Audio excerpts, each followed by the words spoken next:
All right.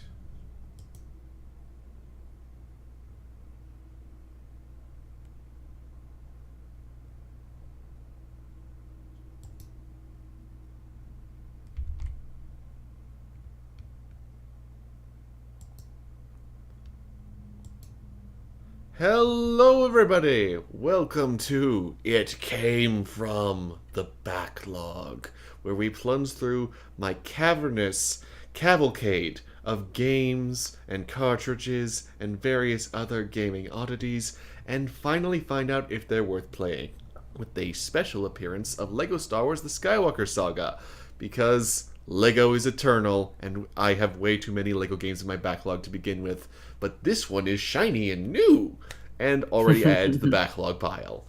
And today I am joined by boss levels of talented, listicle stringing, magnanimous, fabulous Casey David. Welcome to the show, Casey. How you doing? Thank you. I'm good. That was a wonderful introduction. I like all of those things. I would like a business card now, saying all of those. All right, and our stream is showing healthy, so yes. While I boot up the game, would you like to tell everyone a little bit about what all you do at boss level? Sure. Yeah. I write a lot of listicles. I've started diving into reviews. I've done a lot of reviews for other websites, but I recently reviewed Horizon Forbidden West, which was wonderful.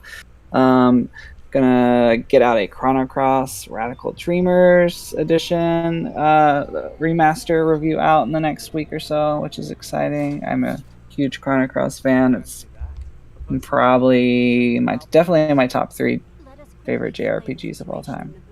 So very anxious to tell everyone what I think, because the port is not supposed to be amazing, which makes me very sad. Yeah, I've been hearing all kinds of not great things. They're very worrying things. Yeah. Okay, let's see here. There we go. Mumble mode. We'll have subtitles for people who want to know what's going on. But yes, this is episode 1, and trust me, it's a good thing you can't hear baby Anakin, because he actually sounds worse now than he did in. Oh no. Yeah, I don't know who they hired. He sounds vaguely Scottish sometimes. It's just sometimes. I seriously wonder if it was like a developer's kid or something. Great. But oh yeah, I remember seeing that there's like skill trees in this now, which is unusual for a Lego game. I'm not super well versed in Lego games. Oh yeah, this is very different. Like having a camera that follows you from behind and everything. Normally it was very isometric and. Okay. I guess the closest comparison. Sorry. Oh, I was gonna say, I feel like the only Lego game I played is probably like maybe 20 minutes of Lego Harry Potter. One of them.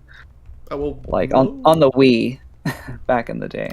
Most of those played a lot like that. So your 20 minutes is a pretty good snapshot of how most of them handled. Yeah. But this one tries for more of a honestly more of a Rockstar Games approach to everything. They have everything happens in the open world outside of like 16 specific linear scripted sequences. And everything else is done entirely in a sandbox location. So even like character dialogue in that is conveyed by, like walking around instead of just sitting around and watching cutscenes. Okay, that's cool. But you are allowed to still troll around and do things like, I'm just going to throw everything around, because this is how the Jedi maintain peace and order in the galaxy, by absolutely demolishing everything. How far into the first is this, or is this the very beginning? This probably not the beginning. Oh yeah, no, this is a good few hours in. We did the Boon to Eve, which for the record, I'm very glad I didn't do that on stream, because it's a bit nauseating, honestly. They, for some reason, decided to make it be a first-person vehicle sequence. Oh, that's weird. Yeah, first-person pod racing. That is, like...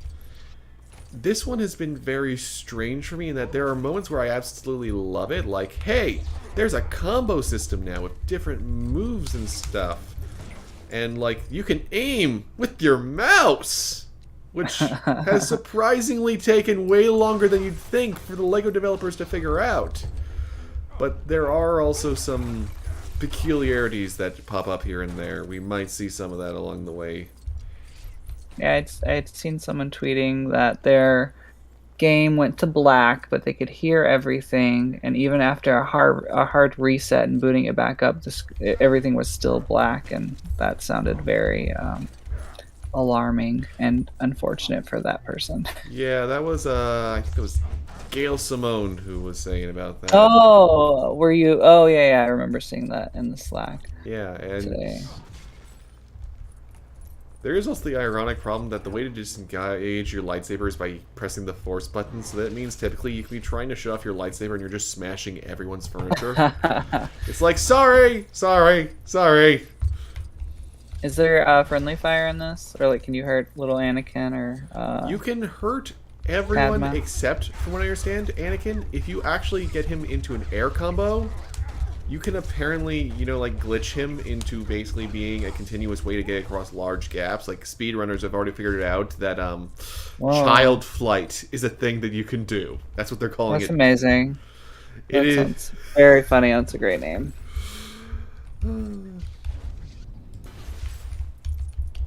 But yes, anyway, come on, Palpatine, keep walking. It is very pretty. Oh yeah, the presentation detail is great. I will say that, like Simone, I did have one glitch that was sort of like that. I had a cutscene start to play and then freeze up, and then when I hit the escape button, it was saying like, "Oh, here's the rest of the cutscene," but we're gonna start the audio over from the start. Fortunately, it wasn't that big a deal. That's good. Most of the cast aren't returning voices this time. Like, for those who did play LEGO Star Wars: The Force Awakens, that had everyone. Like, Mark Hamill, Harrison Ford, Carrie Fisher, the whole deal. This one, like, Anthony Daniels and Billy D. Williams show up, but probably the biggest thing that will make everybody excited is that, like, Sam Witwer from The Force Unleashed is back as Palpatine. Because, like, what else is he doing? He's most recently been the voice of Darth Maul in basically everything, and gotcha. Besides that, he was starring in Days Gone, which isn't a Disney production, which is why we're allowed to show character deaths, amongst many other bloody, painful things that happen in Days Gone.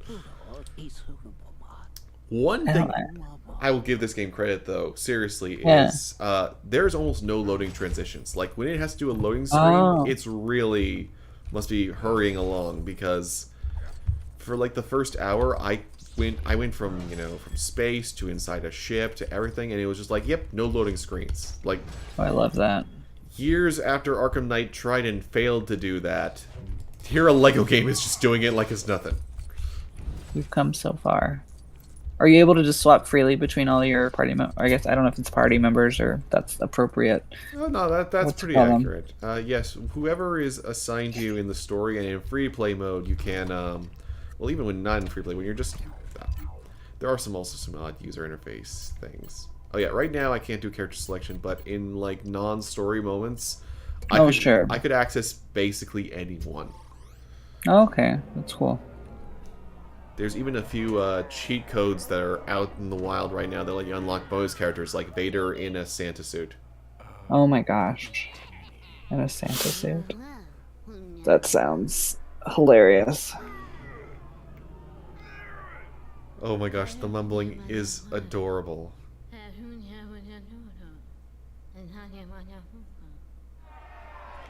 Oh yeah, I have my sound off on the stream. I'm gonna turn it up.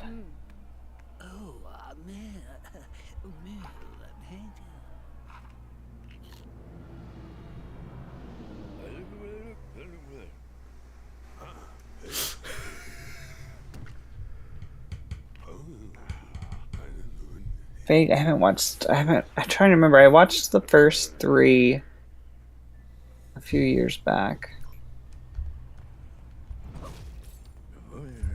The prequels, you mean?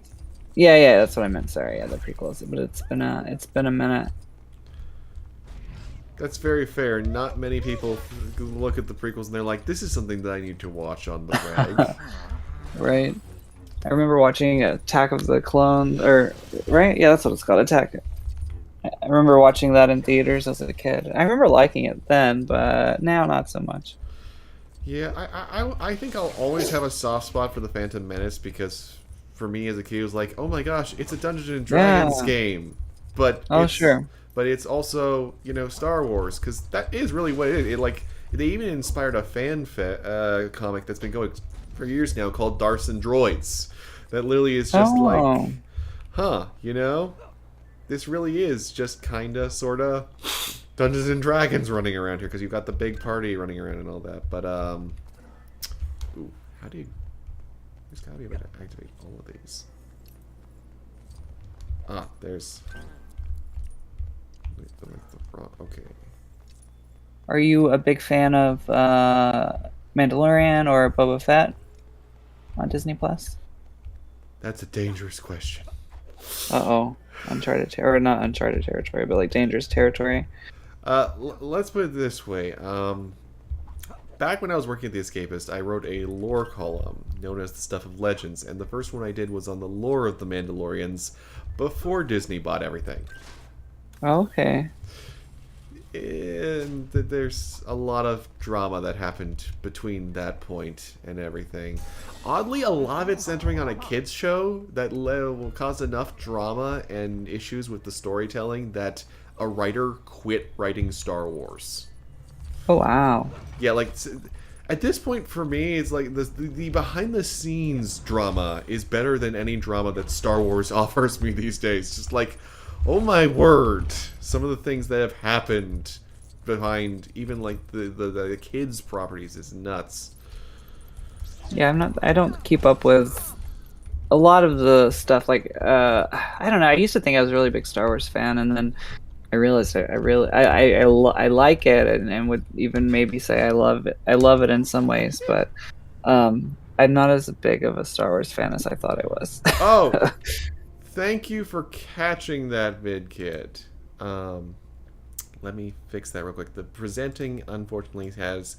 We were originally going to do Overboard, but... Oh, right. Oh, funny. Yeah, I forgot about that. There. Lego Star Wars, because I'm not going to try to fit the Skywalker Saga and all that rest of that into the formatting. That is a potential nightmare. But Lego Star Wars. But thank you, Vidya. Thank you for letting us know. Yeah, thank you. You can just throw all your characters overboard off the city's ship, and it might be appropriate. Let's see. Oh, well, there you go. Padme did it. She's a killer queen. That's amazing. Oh, Jar Jar.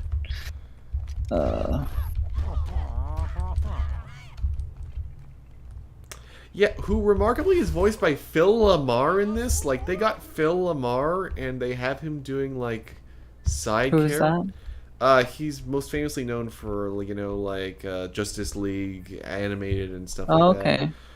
Like, he has done some of the biggest roles in, Jon Stewart, the Green Lantern, and he's been in all kinds of, various movies and animated productions.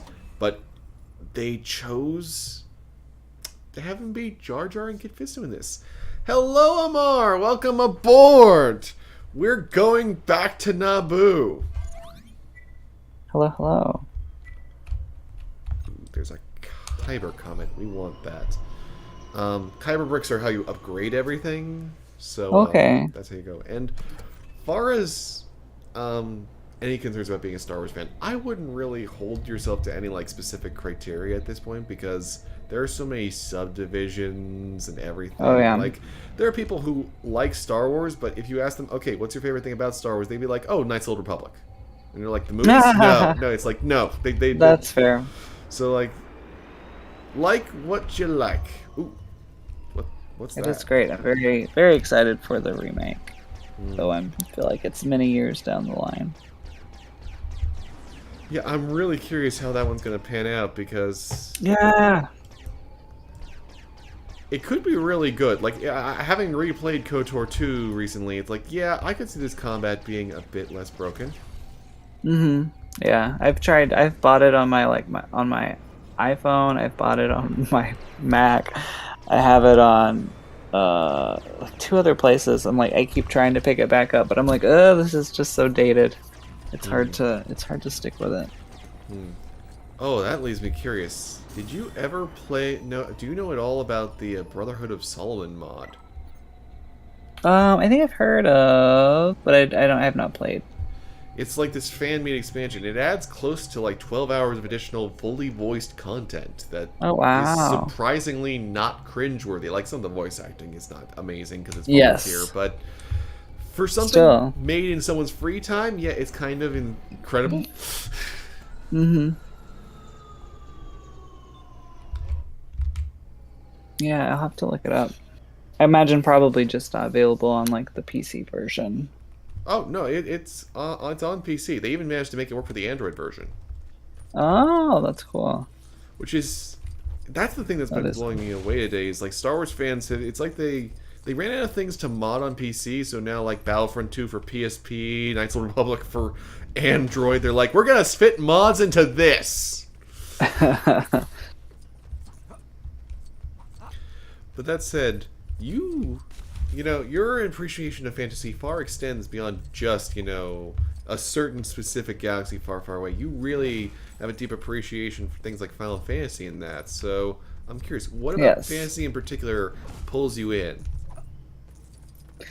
I just I grew up, I guess, really loving being able to get lost in worlds. And I think that I've always loved reading and stories, and so that's honestly the number one reason I started really falling in love with video games was because of the narrative aspect, and it's still honestly what keeps me as a gamer. And most of what I play are really rich, story driven narrative games like Final Fantasy or Horizon or even like Resident Evil. I mean, it may be a little cheese factor there, but there's still it's still good characters. It's still good.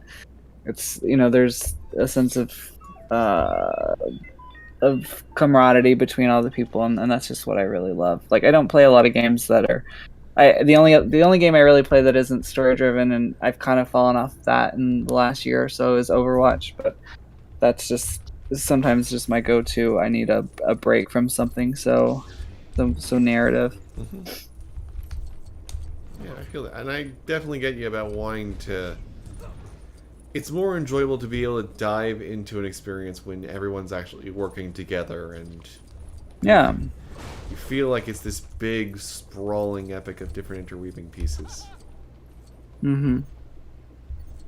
And you said that because you're more action oriented, so you haven't played a lot of like turn-based stuff. Is that right? I very briefly, for like one night, got to try Lord of the Rings: The Third Age, which is basically Final Fantasy X, but there's Lord of the Rings. Lord of the Rings. Yeah, That's that fun. which was it was a fun game, but also very broken because as soon as you give the elf like just if you pour everything into her magic stat, her one attack just. I remember One shots everything. we were fighting the Balrog, I believe it was, down in Minas Tirith alongside Gandalf, and just like everyone else is dying, and it's just her and Gandalf the entire way, just Like a absolutely duel. murking this dude. Yeah.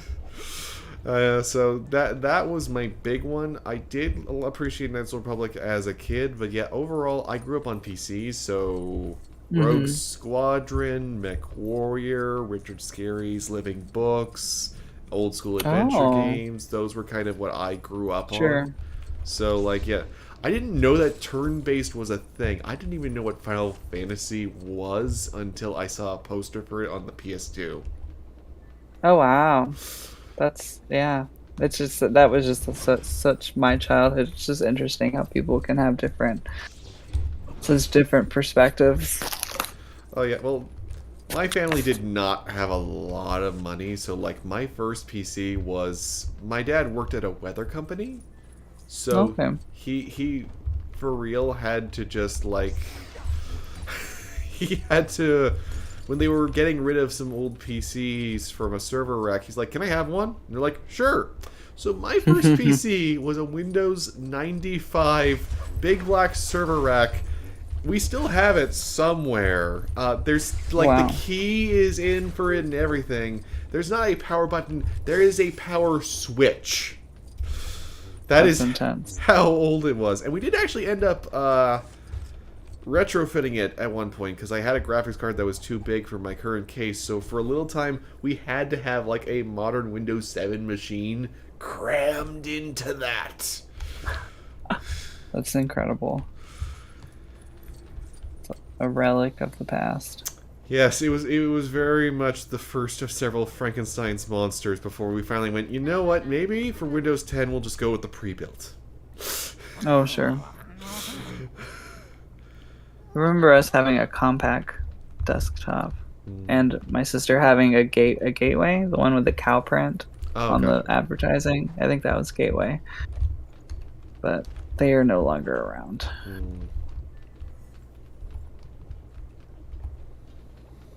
So I'm curious because you said you had, you know, a Mac desktop. Did you actually delve into like Mac gaming? Did you ever play like Marathon?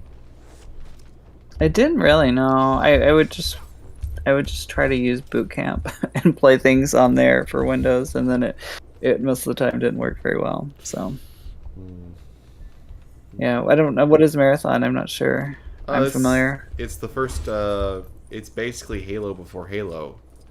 Oh, okay. You can actually play it on your new shiny Xbox, I believe. Oh, really? Yeah, I believe there was a full like remastered port to Xbox Live years ago, and okay. So that should be totally viable.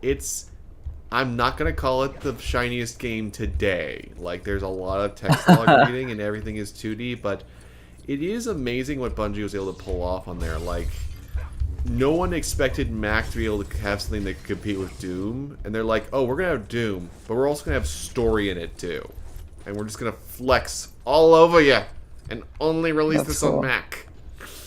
I started playing Halo since it's on Game Pass, and I remember loving it in high school, like 16 years ago, but man, I don't know that I love it anymore. It's I do want to try the Halo Infinite though. That does appeal to me. But yeah, I was playing a remaster of the original, and I was like, eh. Oh, the remastered visuals okay. are terrible for the first one. Yeah, Halo 2 had the gameplay was just, I don't know. Yeah, maybe I should try that. I don't remember which ones I've beaten. I feel like I beat the first 3. I remember in college.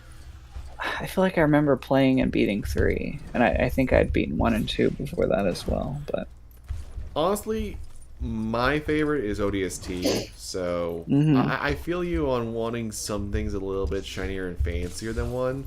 I will admit to also having a soft spot for 1 though, because I was PC only for so long that I didn't get to play the Xbox 360 ones until the Xbox One came around. Oh, sure. It was just like, I'm sorry, you want to finish the trilogy? No, we're not even going to finish patching Halo 2 on PC.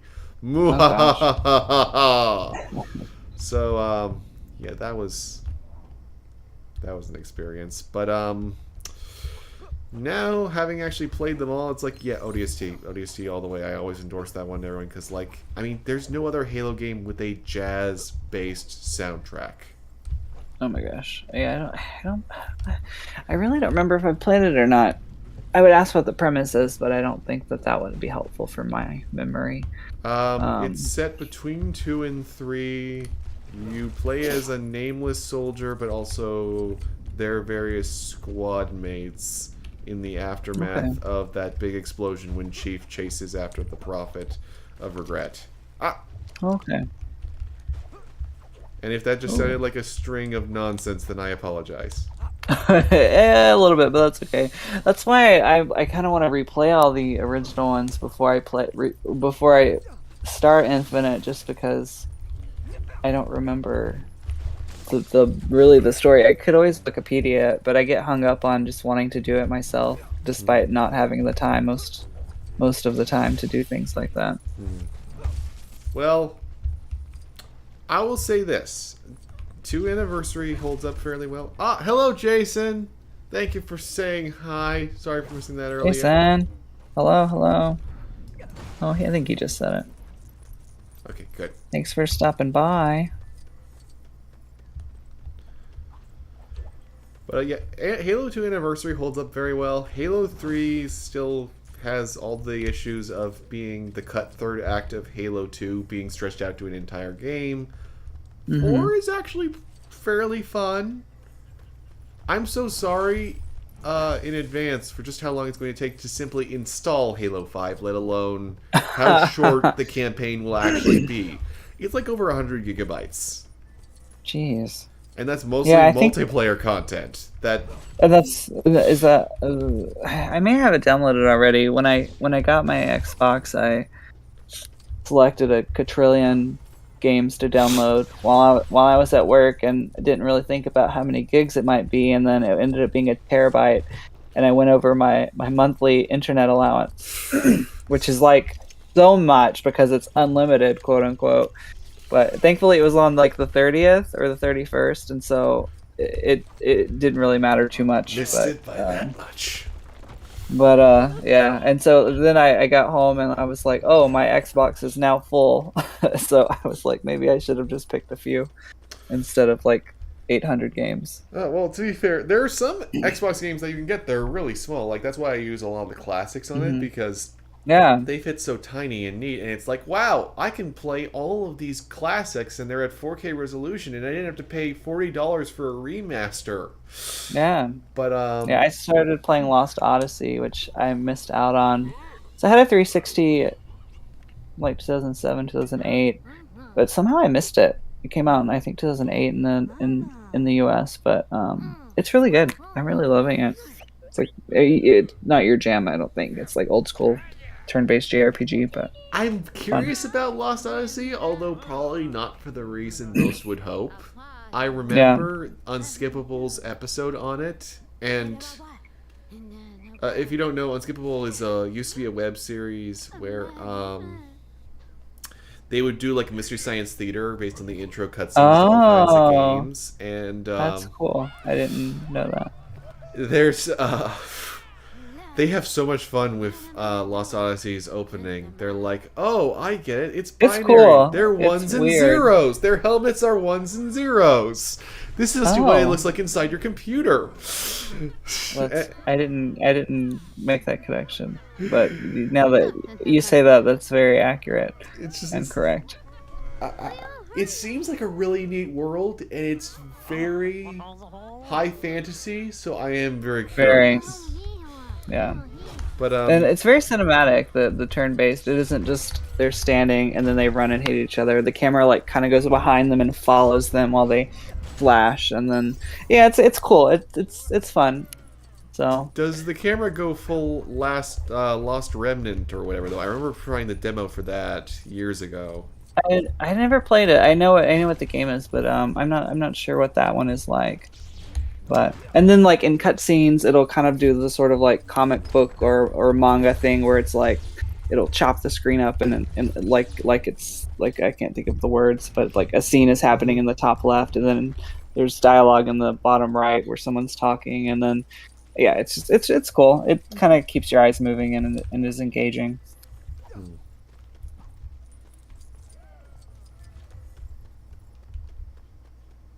Alright, let's keep moving along. But as you can see here, like, everything they keep doing for the story so far is all set in the open world and that, which is a very neat style, although you can also get a little bit lost at times, just be like, okay, am I smashing something because this is going to move things along?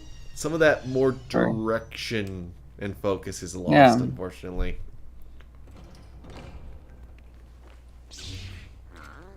Yeah, a lot of smashing. Yep. At least you have a. Sorry. Call you Link. No, I was gonna say, call me Nigel Thornberry because I'm smashing. Oh my gosh. I I love him. Have you played the Nickelodeon? I forget what the game is called. The fighter. Brawl, not yet. I did get it through Humble Monthly though, so I'm very curious. And I did try the Okay. Kart Racer, which was surprisingly good. Okay. Yeah, Game Mill went from being like this, literally living up to their name of just being a game mill that pops out nonsense, to in the last couple years they've been just putting out really good things. Even the G.I. Joe, what was the full name? The G.I. Joe third-person shooter they put out was surprisingly fun. Oh, okay. So, I'm very excited I to see just what Brawl does. Sorry. Oh, and I was gonna say I'm just sad they didn't get like the licensing or whatever for voices and catchphrases, because I just can't imagine playing as Nigel Thornberry and not hearing him say smashing while you smash someone with your legs. Yeah, that is a bit weird because they didn't have any issue with like, getting voice acting for the G.I. Joe one. So, I don't know, maybe Nickelodeon was just Oh, afraid to front the bill? maybe. But it does look fun, and I love the wild thornberries. I think it's very underrated. Oop, Darth Maul. Wow, okay, they're just now giving me a tutorial for a thing that I figured out. Wow, okay, we're getting a lot of tutorials for things I already figured out. I hate it when that happens.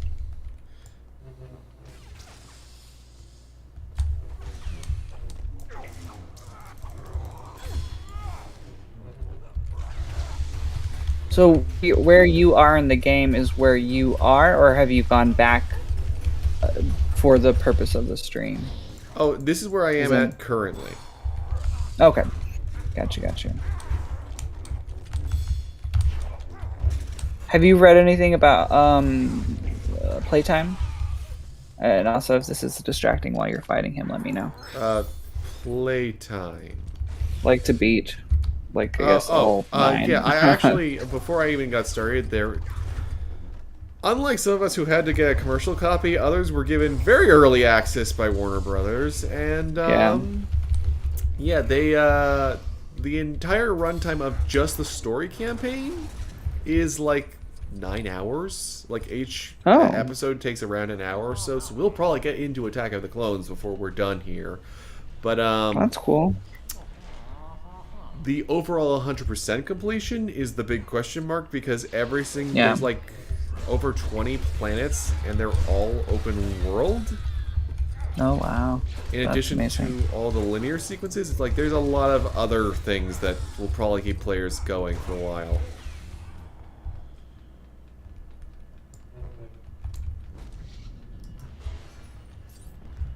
That's right, Maul. I hit you while you were running away. I'm not interested in being a sporting opponent. Fight dirty, Elijah.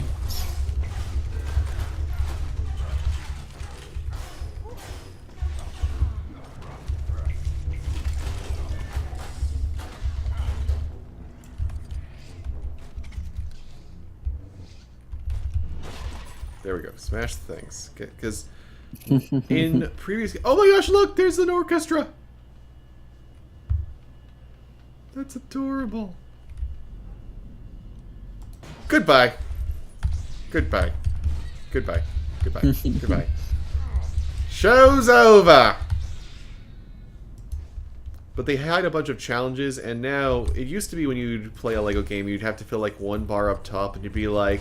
True Wizard or True Jedi or whatever, depending on the game. Now there's 3 tiers, and each one of them that you complete counts towards some kind of unlock that gives you more Kyber bricks, because you need a lot of them. Like, some of the upgrades I've seen take up to 11 for just the first of 3. So there's a lot of different things collecting. Yeah, thankfully it's not like crucial stuff. It's not like you need to upgrade so that you can apply basic functions or whatever. But if you want to get the most out of your character, like I'm already using +1 to my sprint, because originally it was not moving nearly as fast as it needed to. Ooh, that's like one of the worst things, is when a sprint doesn't feel like a sprint in a game. Let's see here if I can actually upgrade something right now while we're all watching. Let's see here. You know, this is actually a pretty good time to get a counter stud upgrade, yeah.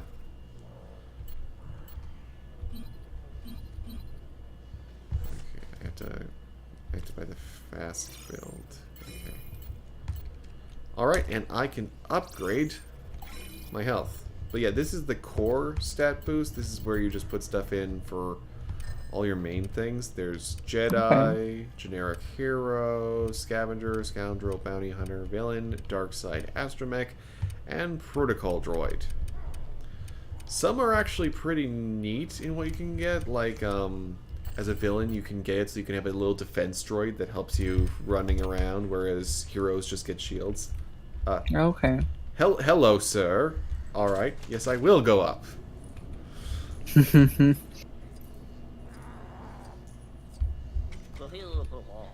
Yeah, I do love a good skill tree. That was one of my biggest gripes with Horizon Forbidden West, is that the skill tree was just kind of... It was fine, but nothing felt super... Oh, I just lost the word. It just didn't feel super impactful. Yeah. Most of the upgrades, which was unfortunate. Sort of like a Mirror's Edge catalyst in that respect, sounds like. Yeah. But everything else is great. Oh, there's a little Roomba. It really does look super good, this game. Oh yeah, the presentation is fantastic.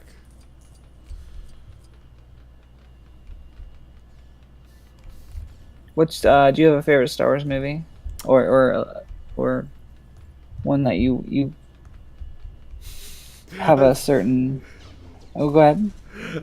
I'm thinking because like I'm one of the people who did, you know, like I did not hate The Last Jedi, and I know that that is considered a war crime. Depending I liked it too. Oh dear, the comments. The comment section. I liked all. I honestly liked all three of the last ones. I don't know though. I thought they were fun. Like I said, I'm not as super into it as I thought, or like into like the, I guess the lore, and I'm just sort of superficial level, like the movies, Mandalorian, and Clone Wars, and then some of the games. It's kind of about where I stand as a fan. Stand as a fan. But I enjoyed them all. Like I saw them all in theaters. I thought they were all fun. I walked away not wanting my money back from any of them. I definitely wasn't super into The Force Awakens, but that again I will actually give you is probably because like I grew up like reading about Thrawn and that, and just Oh sure. So it's like there were things that they could have done there that would have excited me a lot more. But The Last Jedi was what I was looking for from the sequel trilogy, at least, is like do something new that I haven't seen before, which apparently is a controversial stance to take. But like I like being surprised, and yeah, that's been like the biggest issue for the Disney era, is a lot of these things they're like, look, new character. I'm like, yep, it's that person, but you gave them a different name. Like I can break down how many different character beats you are even wholesale repeating. Like even the whole Palpatine back from the dead, yeah, it's Dark Empire. We had 3 comics about this. There was an audio drama. There's a fan animated thing for it now. Oh really? Yeah, it's actually really good. It's one guy, but really well done. I'm curious what's going on here.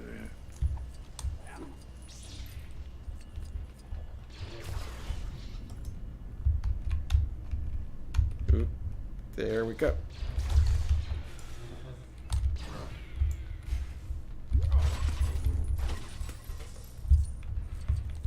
I will say, if you did like the Clone Wars, they did get all of the cast from that back for this. Oh, okay. So like James Arnold Taylor is Obi-Wan in that. When we're out of mumble mode, you can hear them, and they kind of patch up. Like a lot of the games, I would say that they basically just lampoon lovingly the existing material. But Attack of the Clones, they still do a bit like what they did with the Lego Star Wars: The Force Awakens, and try to patch up some of the holes. You can actually kind of buy that you know, like Padme and Anakin are a thing, because in this version, Padme is the one who initiates things. Anakin is actually the Oh. one who's blushing a bit more, and it feels more natural. It feels more like, okay, no, she is the one that's interested because now he is all hubba hubba. Whereas he's like, I am a good Jedi, I'm a good Jedi, I am a good Jedi. Oh, Anakin. I'm excited to see Hayden Christensen in the Obi-Wan Kenobi. He's going to be in that, right? The Oh yeah, Obi-Wan Kenobi. he's confirmed. Yeah, that. So I don't feel like he's done very much since. He's done some indie stuff, but yeah, after. Yeah, but mostly out of the like major movie roles. I can kind of get why he would, though, given just how extreme certain people get. That's one of the things. Is like, again, it's like a friend of mine who's really in favor of the prequel stuff, and me, where I'm like, there are things I like, and there are things that make me scratch my head a little bit. I really feel like just the extreme response to the prequels was a bit intense. Yeah. Like, It was the first like major Star Wars thing that had come out since the like really really big. So I mean, I get it to an extent, but. well, ironically, Lucas almost had something kind of like to that extent of that being that big, but for whatever reason, he claims he couldn't find the funding for it, which was Shadows of the Empire. So we got a game, we got a book, we got an audio drama, we got multiple comics. But apparently he didn't have enough money to just make a movie in the 80s. I wonder what that would have been like if it had come out in the 80s. Well, we would have had Dash How Rendar. different would it be? What was that? We'd have who? We would have Dash Rendar and his many shoulder pads. I can tell you that. Yeah, that is a very good point. The fashion, or perhaps lack thereof, would be very different. Jason's asking about if anyone's seen Jumper. I haven't seen it. I have not seen it. I don't think I've heard of it. It was back when they kept trying to make superhero movies, but without a license. So like, like we're just gonna make this superhero up. Yeah, like they had Push and they had Jumper. Of the two, I think Chris Evans with Push did a lot better. Combo. Oh,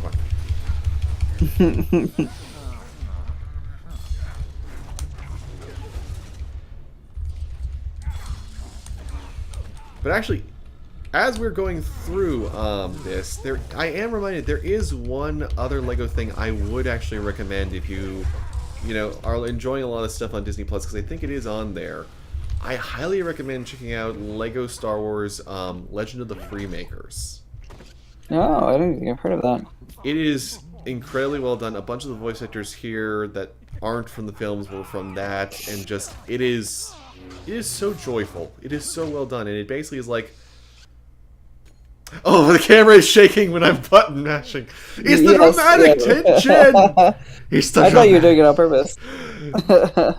We'll just pretend that it is. Yeah, it was intentional. I thought you were being like relaxed in a fun way.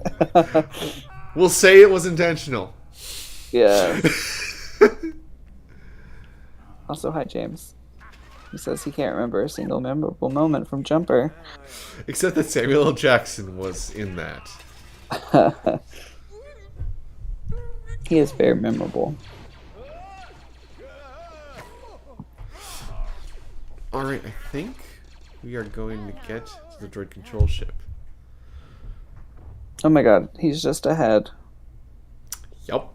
My video is a little behind. Oh yeah, That was very funny. Oh, the slapstick is on a whole nother level with this one. Like,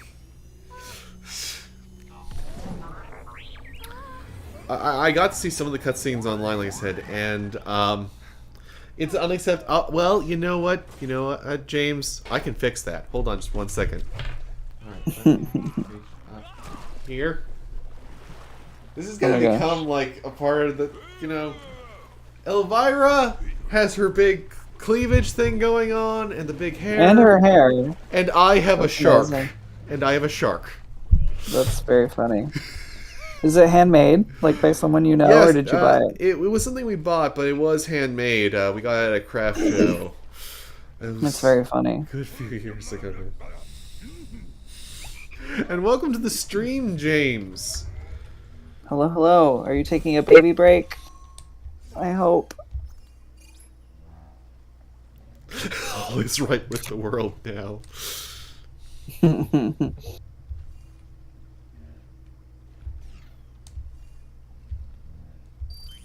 God, Jar Jar is so cringy. Then we can play as Cotton Talpus. Also, yeah, I don't know what these stick things are. That didn't used to be a thing. That's just a thing that they came up with for the games, so the Gungans aren't completely useless. Oh, gotcha. Oh, he's a big critter.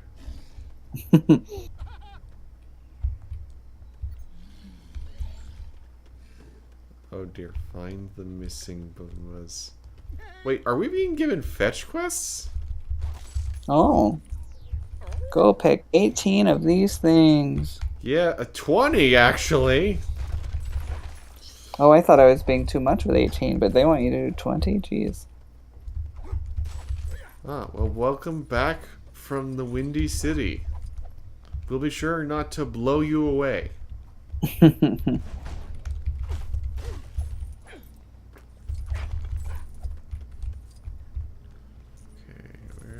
Rest of these bombs.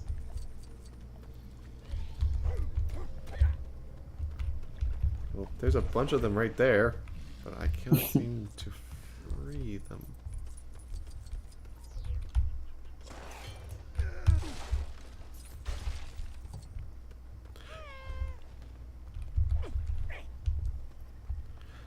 I will warn that there are some QuickTime events in this game that you do have to do manually, but as you may have noticed when I was fighting Mauls, some of those were automatic. Yeah. Okay. There is nice. there is like a hold on, let me see if I can pull it up. There is a huge suite of accessibility options. Oh, I love that. So you got all kinds of things. So you can make it be as intense or as relaxed Or not. as yes, because you know someone out there is like, I need to be sweating when playing this Lego game. Are there difficulty options? Not difficulty options, but there are some like gameplay tweaks in the accessibility. Like you can have it so that your health regenerates versus only coming back from health R's. So you essentially make your own difficulty as you please. Gotcha. It technically is in my backlog because I had it pre-ordered before release. So there you go, James. It was technically in my backlog. It's just that legally they would not let me play it. I'm just getting a very, very early start on the on this part of your backlog. Yes, very early. Like seconds early. Like we're like you know what I mean, just like super the earliest as possible. Get it out of the way.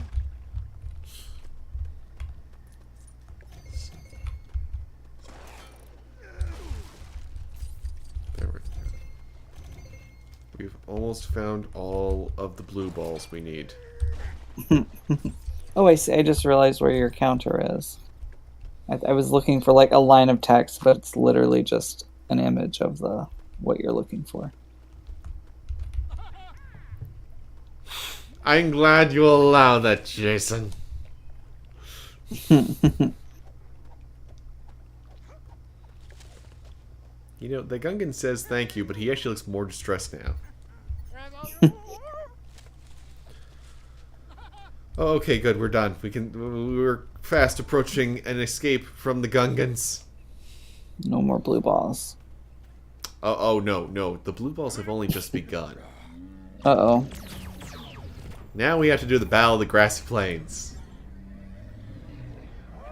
Which is supposed to be one of the set-piece levels. Oh, okay. I vaguely remember that part. Hello, Horror King! I don't know what the rest of that means, but I'm assuming that's a greeting.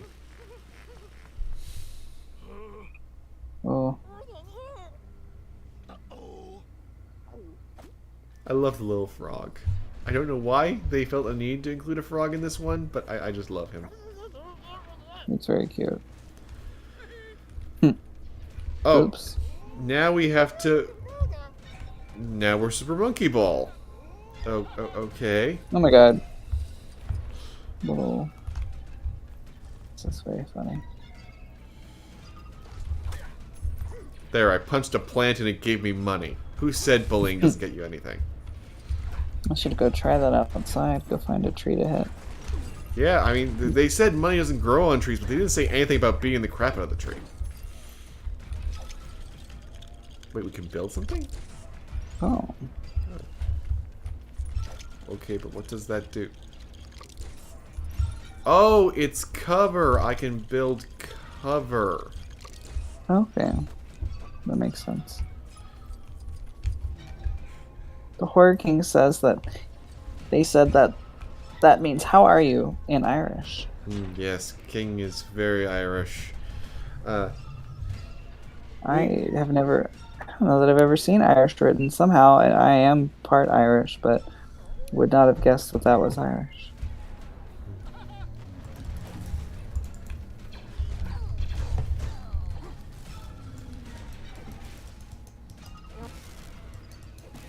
You know, army of Gungans who are just standing around, y'all could be doing something to help us. But they don't want to. Yeah, they are just literally just standing there. They are like lumps on a log.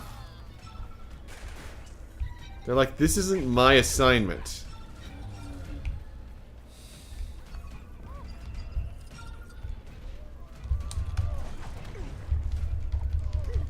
Blam. What on earth is the big red thing?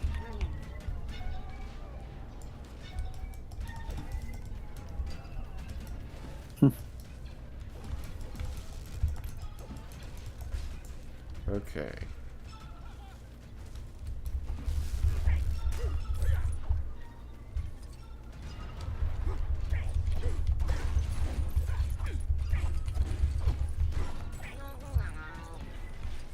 Gungans are weird.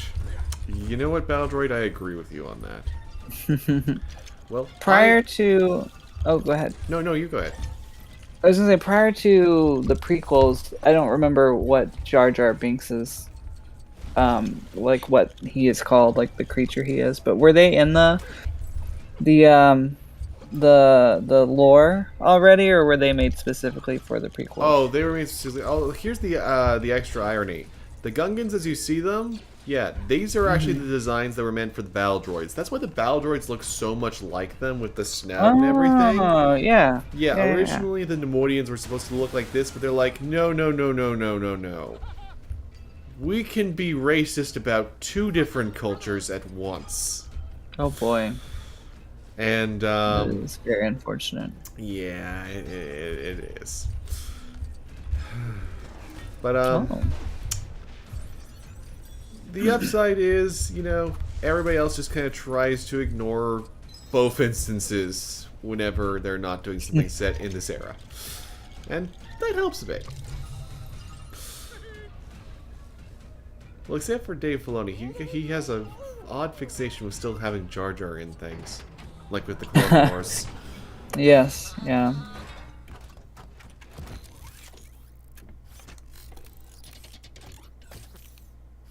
Oh dear. It's Criffin on. That's right. I need to not be swearing for real, so I shall use just Star Wars swears for the rest of this stream. Ooh, what are some Star Wars swears? Teach me. I don't remember. Well, Criff is equivalent to a certain 4-level word said by know people who are angry. Stang is another equivalent therein. Depending on who you asked, Nervod either means brother, or it's probably the most offensive word you can say in the Mandalorian language. Okay. There is Shavit, which is much less thinly veiled. Sith Spit, which is just something that Kyle Katarn says for some reason. Sounds like Mudblood or something. Yeah. I'm trying to think about what other good choice ones there are there. There's Calf, which is like, you know, it's more an equivalent to Frick than the harder alternative. Oh, sure. Frick. There have even been like a few slurs that were used over time. Like back when Mandalorians were, you know, invading the Republic, they'd be referred to as Mandies. And that one friend I mentioned before, when we were discussing, you know, a campaign where a character from that era got brought forward and had to meet Mandalorians on the side of the Rebel Alliance, they're like, oh yeah, we need to make sure that someone tells her to not say the M word. So, like, there's a surprising amount of them. There's even different ones for different, like, languages than that. This game even notes it. When someone calls Kit Fisto a Jedi dog, he's like, dog? I don't know what a dog is. Can I Oh, yeah, I've never made that connection. I guess there aren't traditional like, animals as we know it. Well, I mean, there are, but they're more niche. Like, right. Like, a hound is something that, if you were from Dantooine, you'd know what a hound is. Otherwise, you'd be like... What? Okay. I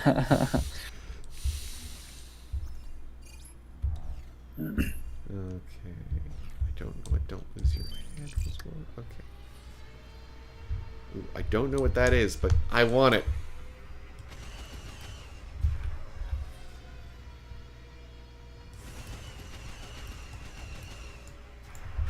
Oh,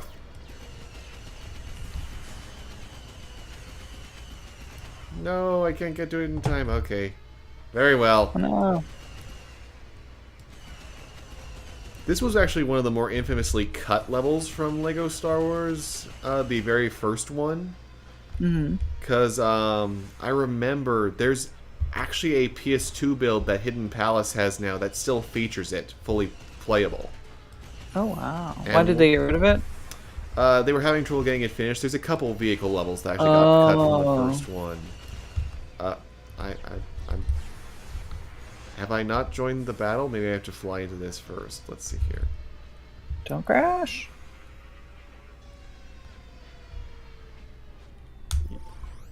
Okay, yeah, I need to fly into that first before we do it.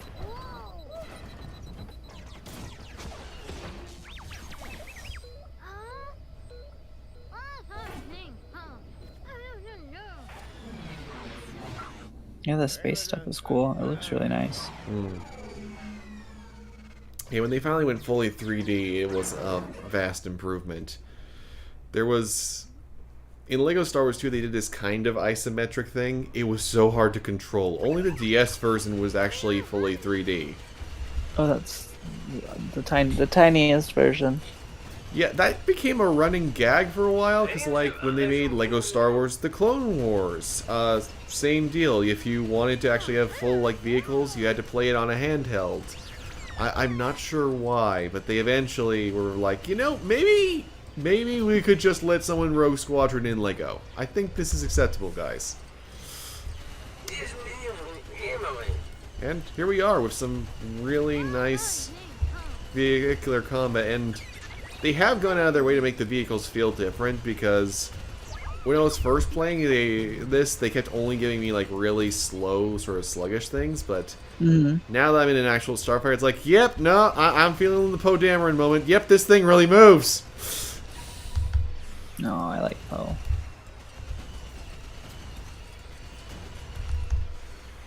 It looks very flashy. I'm being shot by a lot of things very quickly. I'm glad I upgraded my shields. Yeah, there's a lot going on. Yeah, in fact, let me turn down the size of the subtitles because they're taking up too much of the viewport. That's worse. That's just, yeah, it's... I'm sure if I was playing this at 4K resolution, it wouldn't be as big.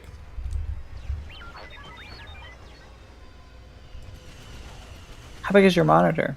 Oh, I've got a 4K monitor. It's just that my PC is like, you know, it's... Oh, sure. It's an AMD and it has some heating issues. So, I typically have... Well, for some reason, the default settings, it's like, oh yeah, I'll turn on the fan when you're at nearly 90 degrees Celsius. It's like, no, clearly the person who put that in is used to, you know, working with Fahrenheit.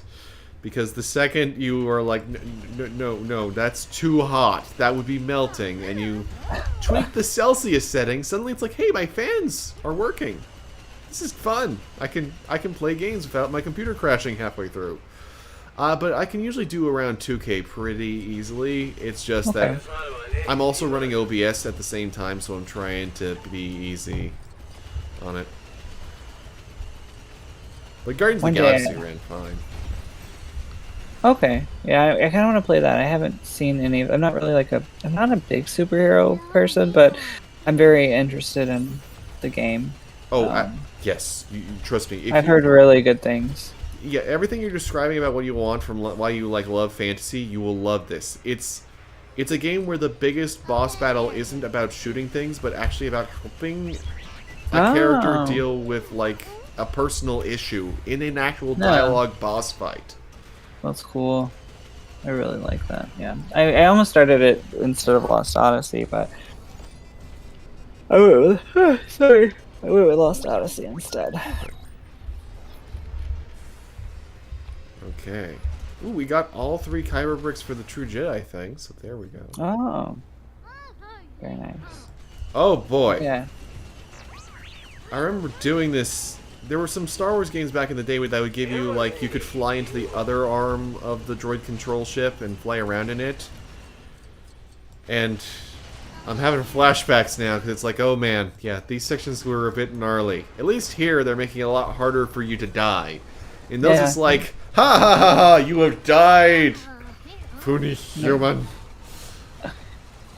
You seem more than competent. I feel like I would have more issues. Oh, tight quarters now. Oh no, this is a pretty generous experience. There's a lot of things that they're helping out here to ease stuff over, so...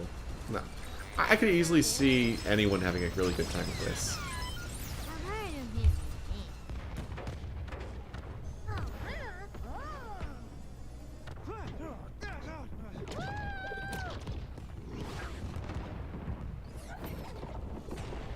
This is not good. Not for the droids, no. Oh yeah, I remember this from the movie. Froggy! Froggy is okay. You know, oh, that's why the frog is there. Now I get it. They have the frog there so that there's someone that you actually are rooting for amongst the Gungans. Oh.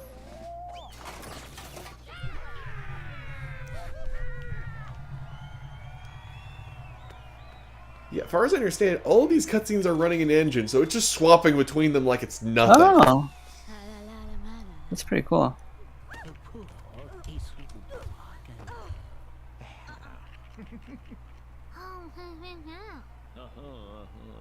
This little, like, what is he? Like a grass cutter? I don't remember what he's it looks like putting down. Some kind of lawnmower.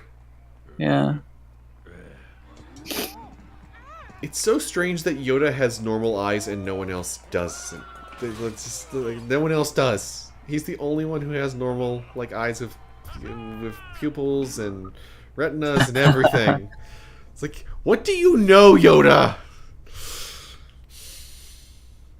He knows everything. He's been alive longer than, like, every single person in this game combined. Oh yeah. Oh, that's weird. I just got to where it shows him. Yeah, that's really odd. And they're like rounded and not just like a flat thing on his head. Yeah, that's a bit weird. But all right, so yeah, so there you go. So yeah, there's Galaxy Free Play where you can go to any place that you've been to before. Okay. Each trilogy unlocks. I love these little dioramas that loop when you're going over the different ones. And like you have all these different ones, but you can start any trilogy that you want. So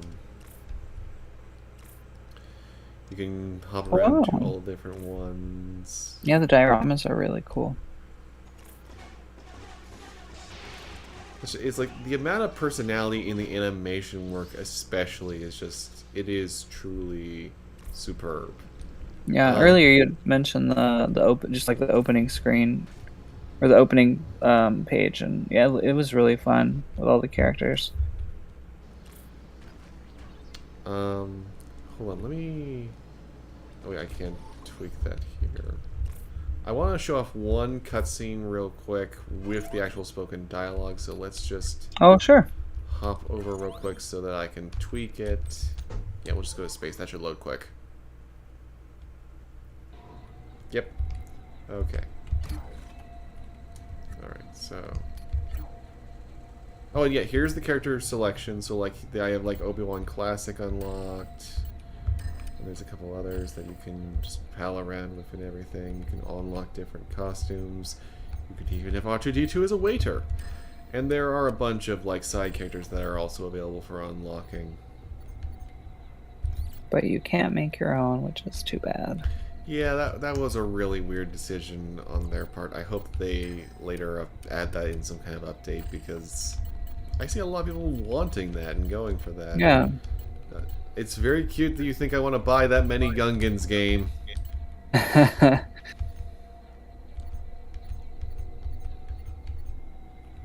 So many.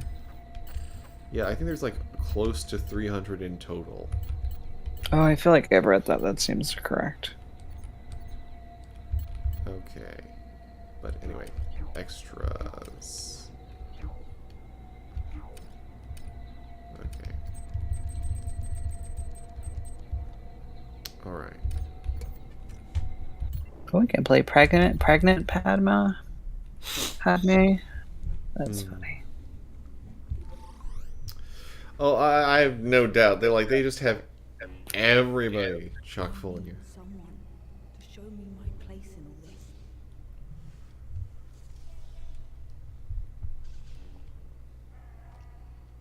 They do have a bunch of secrets also hidden on this menu. Like, after a certain point, if Jar Jar will actually annoy Rose enough that she actually sparks him with the taser.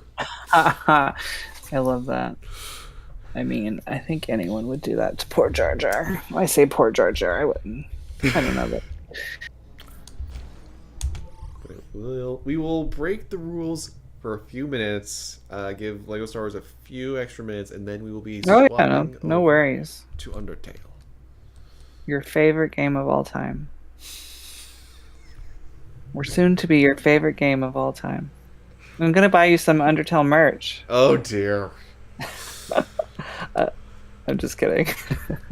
Unless you do love it. I mean, you never know. I leave myself open to surprises because I remember back when I was a teenager playing Killzone 3, I was actually getting tired of playing action games, and I picked Persona 2 Eternal Punishment pretty much blind off of the PS Classics, and I was like, hey, yeah, this is actually pretty good. The voice acting is not great, but otherwise it's pretty good. Yeah. That's turn-based. It is. That was like one of the first ones I ever played that was like a JRPG. I'm like, Oh, I love Persona. Have you played any of the others? I own Persona 2, 3, 4, and 5. Okay. I have gotten about 5 hours into most of them. I'm looking So you completed the tutorial, basically. Pretty much. It's like, I played the tutorial, I'm like, this is really neat. I like this. And then I have something to review. And I come back to it, and I've forgotten everything. Oh, sorry, James. I literally stepped back to my KB with Casey. What does KB mean? Keyboard. Oh, that's funny. It's like context. He's gonna love. Almost said Elden Ring. He's gonna love Undertale so much. I'm gonna buy him some merch. We're over Tatooine. This will be safer with an old friend. But yeah, like, Leia is actually voiced by the woman who's been voicing her in, like, Battlefront 2 and all of that, Shelby Young, Okay. so... There's... Yeah, she popped up in my feed with her tweet revealing that she was Leia in this, and I was like, I don't know who you are, but that's cool. Oh, she's a really nice lady. She does all kinds of different voice acting things, and when one of the other Leia voice actors turned out to be a bit of a bigot, she was happy to swoop in and be like, hey, I can still do this. Good for her. Hello, this is your captain speaking. That's funny. If you were wondering what those sounds were, we Oh, are Leia. experiencing Badass. invasion-related turbulence. Invasion-related turbulence. We're being boarded.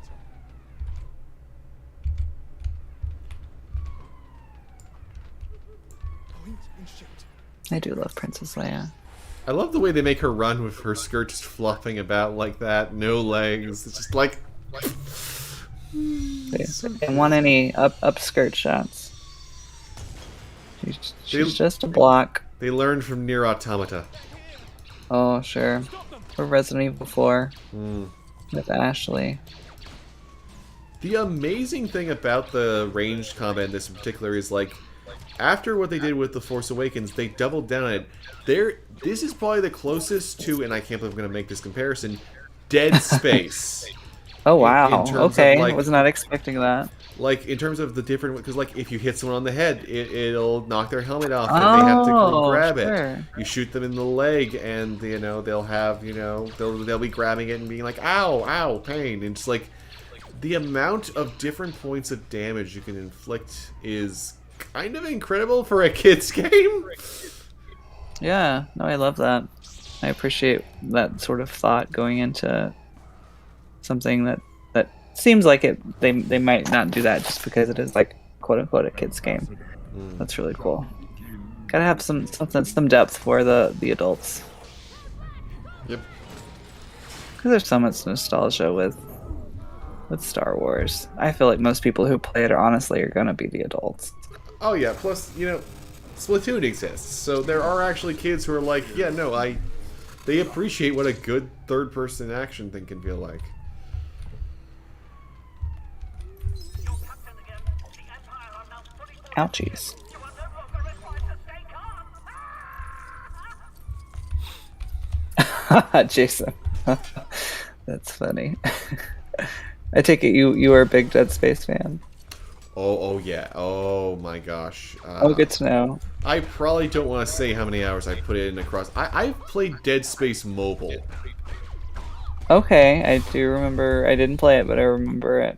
I do love Dead Space. I don't think I ever beat 3. I think I got stuck at either a save or an auto save, and I had like one hit would kill me, and there was no way to get healing, and I was going into a boss battle, and there was like literally nothing I could do, and so I just had to stop. But that was like when it came out a bajillion, or like a decade ago, more than a decade. They were almost a decade, which makes me feel so old because I still remember being excited for Dead Space 3 despite all the people being like, yeah, there's co-op. I'm like, yeah, I know, co-op. Like, the one last thing I wanted is going to finally be added. Yay. But then they also had to put in weapon crafting, and that broke the difficulty curve. I don't remember that. Oh yeah, I think I will replay them on Game Pass. I'm very excited. I mean, I'm very excited for the remake. I hope you are, or at least you're maybe a little optimistic, at least. Sure. Did you say sure? Yep. Sure. Yep. As your voice goes up an octave. Everything's fine. The lighting in that last demo was fine. The fact that the person demonstrating it killed the necromorph without actually dismembering the necromorph is fine. Sure. I love that we keep ending up discussing M-rated games while playing this rated E10 Lego game. It's just like we keep ending up going back to things. Halo, Dead Space. Yeah.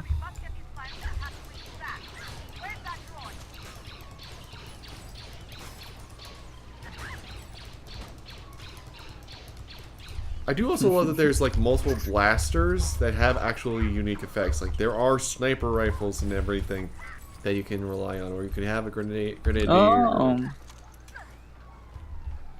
Oh, well now I'm fully disguised.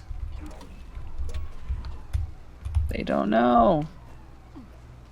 Oh my gosh, yeah, I just saw you shoot off their helmet and you can see the little face. That's very funny. I appreciate that. It doesn't just like make them headless. Oh my gosh, Leia's packing serious heat. Like she can throw grenades too. Okay then. This just escalated very quickly. This is actually super appropriate because in Battlefront 2, Leia is also like basically Rambo. Like Oh my god. Like the amount of damage she does is insane. I never played Battlefront 2. I played Battlefront 1. like around Christmas, probably like the year after it came out, because it was on one of those sales where it was like $3. Mm. It's fun. Oh yeah, Battlefront 2015 is still, believe it or not, you are the optimal platform for still playing that because of having Game Pass and that. There's still people playing it on Xbox. Oh, Just good to Xbox know. for some reason, but yeah, there's actually a... Nowhere else.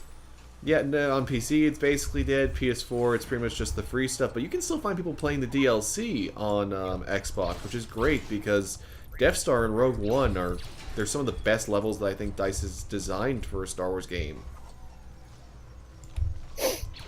Where did you rank? Because I did not look at your very long list. That where is did you- very fair. My own parents told me I'm sure it's very impressive. I am not reading that. I feel like I clicked on it to give it the click, but I don't think I looked at it. Where did you rank Battlefront 1 and 2? I mean, approximately. I doubt you know the exact placement, but maybe you do. They were in the upper half. Oh, no. I think at this point it's fair to say that both James and I have actively tried to repress any experience of that. Like, James, are you still there? Do you actually even remember what happened there? Or is it all just a blur of too much nerdiness? I remember him saying, oh my gosh, you know way too much about Star Wars. I think it might be illegal. I feel like I remember him putting that in chat. Oh my god. It's pretty amazing, though. It was I don't want to admit how many of those I had already played before putting the list together. That might be more embarrassing than how many hours I've put in Dead Space. There's what was 113 on the list or something? There's 114, and it's gonna be up to 114. 115 after I rank this one. Oh yeah, you gotta add it, and then we can put it back on the front page of the website for an update. That is very much the plan. Oh yeah, this is a neat thing. For some of the story missions, you are actually now being allowed optional routes for how you want to handle things. So like, you can go on the left and be offensive, or you can actually avoid combat and be clever by sneaking around here and just take out the fire.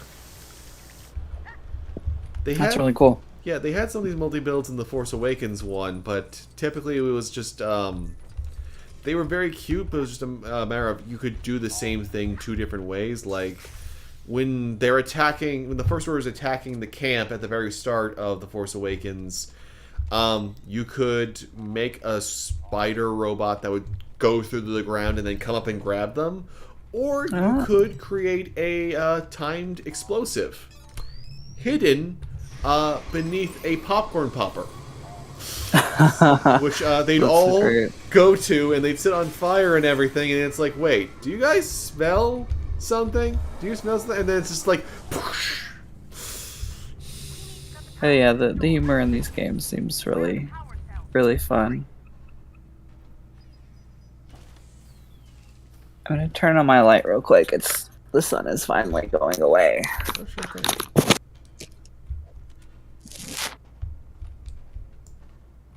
Oh my gosh, you can get optional weapons. Okay. Leia has a flamethrower. This is not a trail. As she should. Burn it all down. By having that full suit of armor, we could break it open. Oh my gosh, I just saw where you picked up the flamethrower. That thing's intense. Gigantic.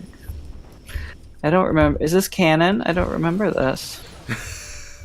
Who cares what's canon anymore? The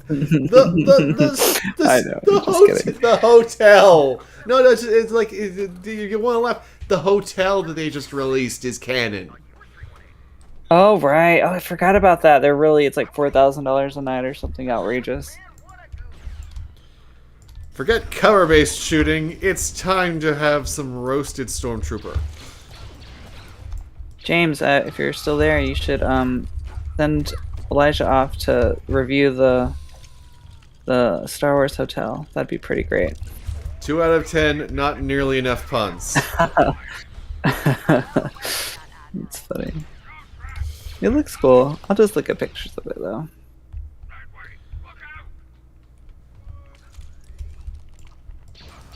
Oh, sorry, Captain Antilles.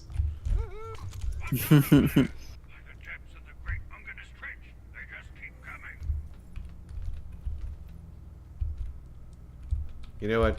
No, I'm sorry. Leia still gets the fancy gun. I'm sorry, Antilles. She's the diplomat. She's As trained she in should. this. Yes, she's Rambo. Oh my gosh, it's a minigun.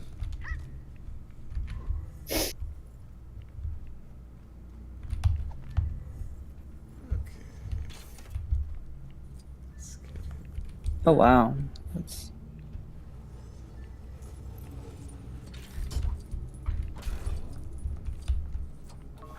Yeah, just got to your minigun part. That's amazing. I love that you can actually unleash that kind of devastation in a Lego game. Just like, that is...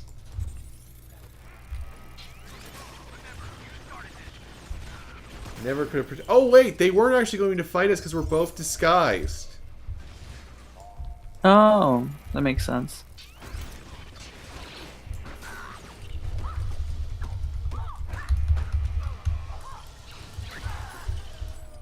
Oops. Uh-oh. Oh, she keeps the helmet! That's precious. We need to release the emergency levers for this door.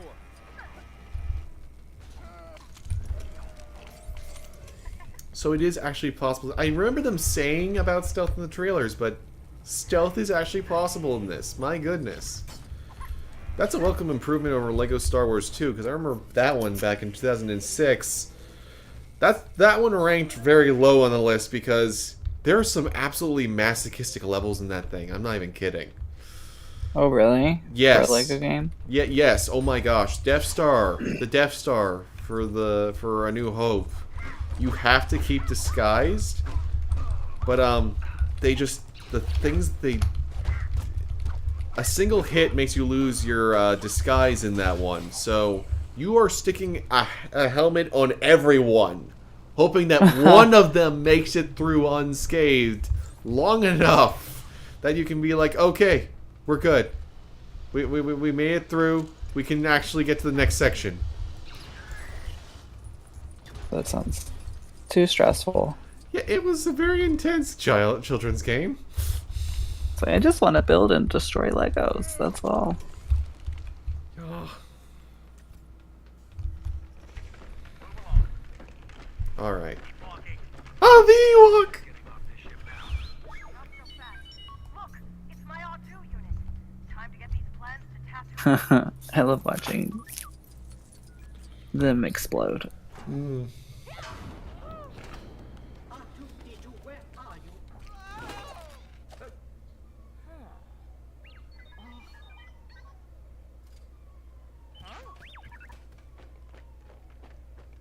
That The No. Death Star plans are not in the main computer. that looked like Chewbacca. I'm behind, but Oh no, that He's was not that, that that low. was a little Ewok, yeah. oh okay. Let's see. C3PO. Yep. All right. So yeah, we've gotten to the droids. We're almost wrapped up here, and then we will hop over to Undertale.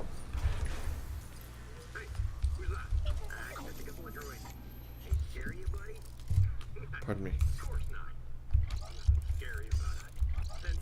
Did Leia just slam dunk the plans into R2? I think she might have. Should be a Lego basketball game where you can play as it's like franchise versus franchise. There actually was that for soccer. Oh really? Yeah, they didn't have Lego didn't get Star Wars involved, but pretty much everything else that they had, they just straight up had a ball with it. My word. Okay. C-3PO can hack turrets. That's fun. I love stuff like that. It's always very satisfying.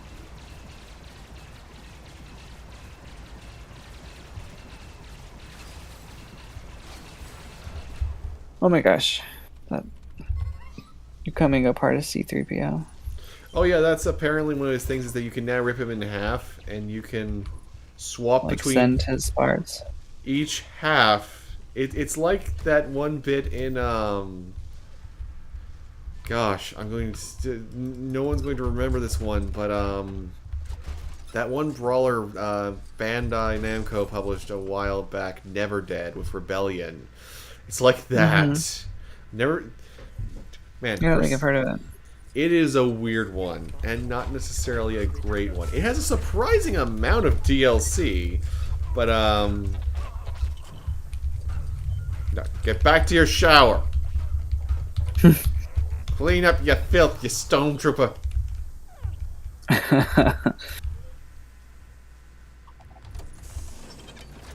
Occupied. This is not the pod you're looking for.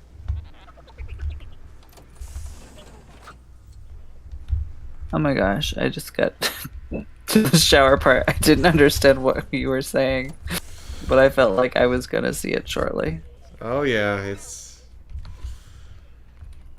this game is an experience. Fantastic. Hey, you're not permitted in there. Oh my god, the hot tub. Hot tub sounds very nice. That is a surprisingly persistent running gag with the Lego Star Wars games. Like, they are always having the stormtroopers in hot tubs. It's been going since Lego Star Wars 2. In every new game, it's like they hide it somewhere. That's the damage doesn't look as bad from out here. Oh. You'll see in just a second. I don't know what you're talking about. The Imperial Senate on a diplomatic mission to Alderaan. You are part of the Rebel Alliance and a traitor. Take her away. Oh my god, he's just kicking To the escape pod. C-3PO into the shuttle.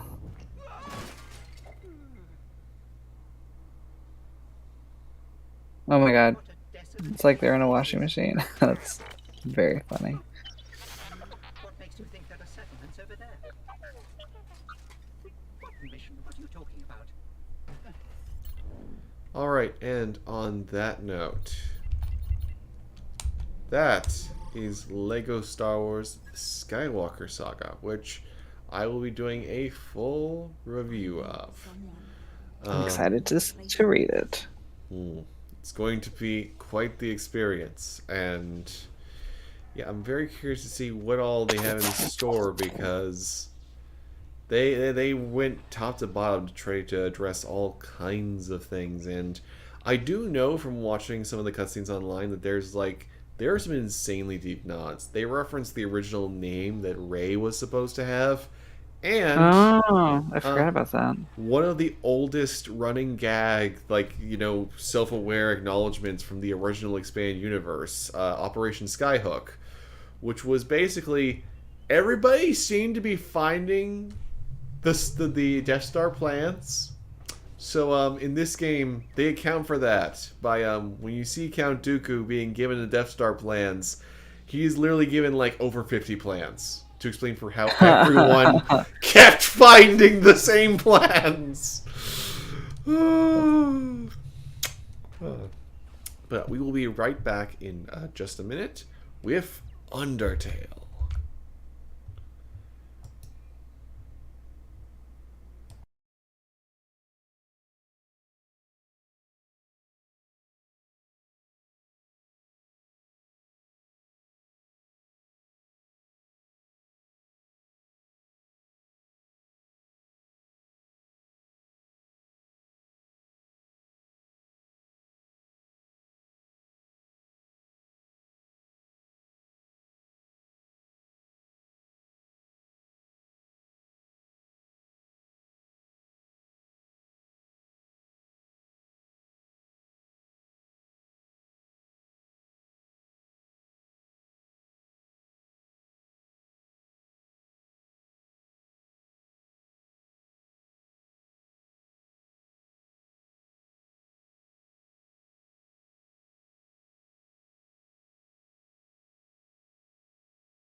Hello everyone, and we are back with Undertale, and also apologies for missing your messages, Theora.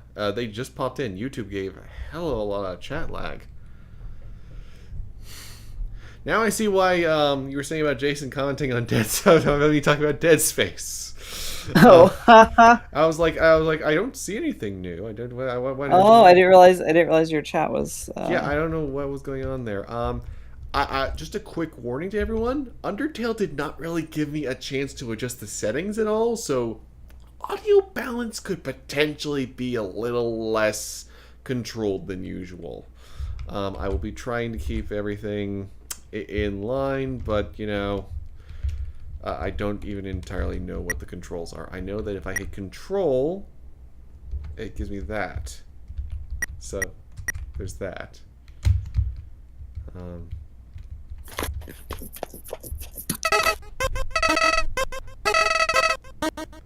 Flowey the flower. Yes, I am Nuki Underground.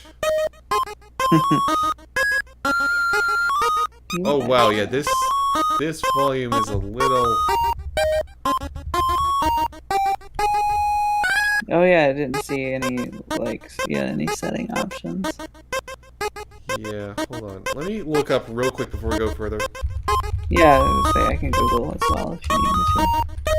So let's see real quick here.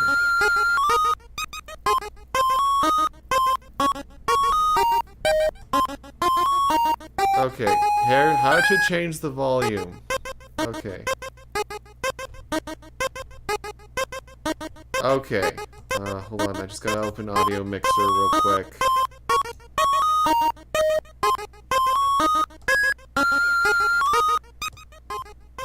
Okay. There we go. Hooray! You missed us fighting with Undertale. Okay, yes, we are aware. We are very aware. I have turned it down to 2 on the volume scale. Which scarily still has it like climbing halfway up the audio for the PC setting, but is it better for everybody else? Because now it's pretty manageable for me. Now, Casey, can you say something real quick to make sure that your audio's okay? Yeah. Okay. Hello. Alright, there we go. Alright. Yes, Flowey, I am very confused because there wasn't an ability to set the settings! How appropriate. That's pretty funny. So Golly, you must be so confused. Someone ought to teach you how things are around here. I guess little old me will have to do.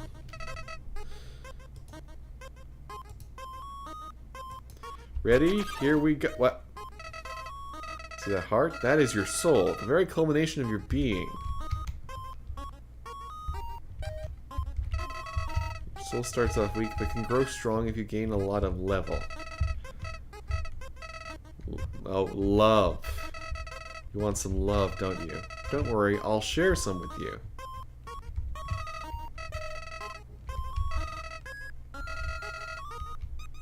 Friendliness pill. I don't trust this flower. I am heckin' concerned. But it's so cute.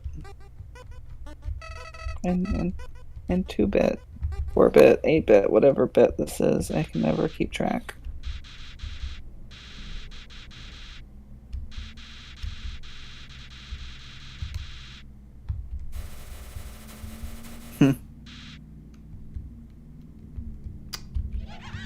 Well.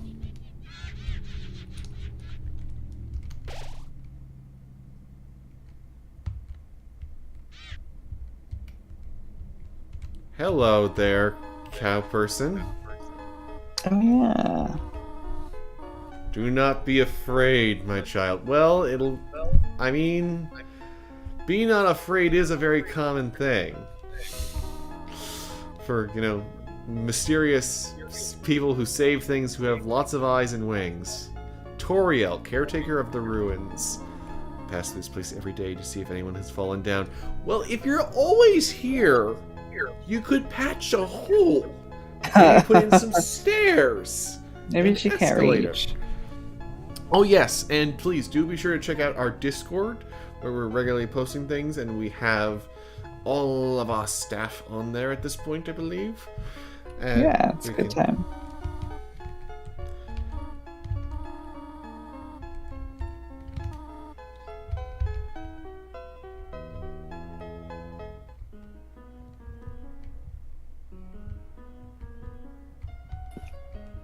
This is nice music. Yeah, I do love the music a lot.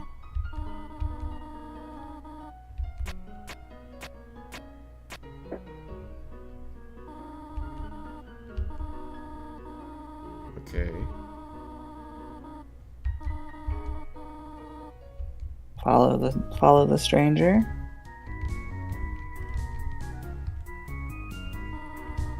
I forgot that your character is yellow. She kind of looks like a knockoff Simpson. This is what happens to the baby after she grows up more. I love Chris. I love that there's a tutorial for how to read signs, and I have to know the button to read the sign. That's You need to trigger, sir.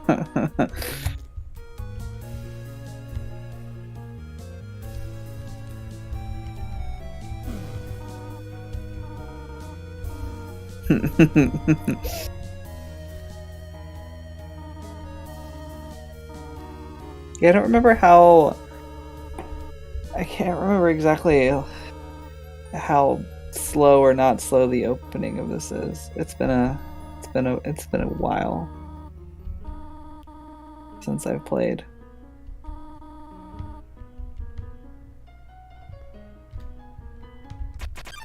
okay. I have to talk to the dummy.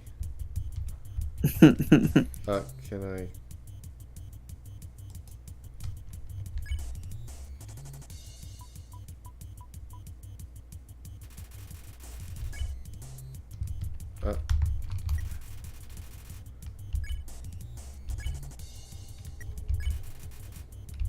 Yeah, I think that's one of my favorite parts is that you can like do the whole game without having to fight. Like you could, I forget what they call it, like a pacification run or something. Pacifist. Yeah, I've heard about this. A pacifist. Yes. Thank you.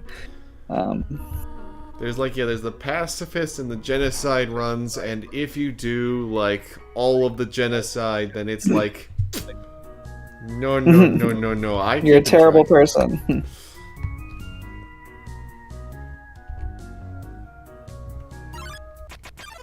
You were good. You were very good.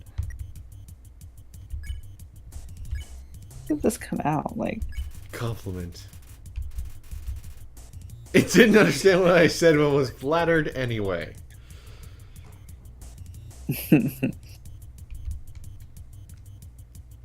oh yeah, I forgot they have a new game that I think they're releasing in chapters. Yeah, Deltarune. It's been coming out. Yeah. I've been wanting to play it, but I forgot. I just remembered it. The Western Rune is the Eastern Rune's blueprint. Spice!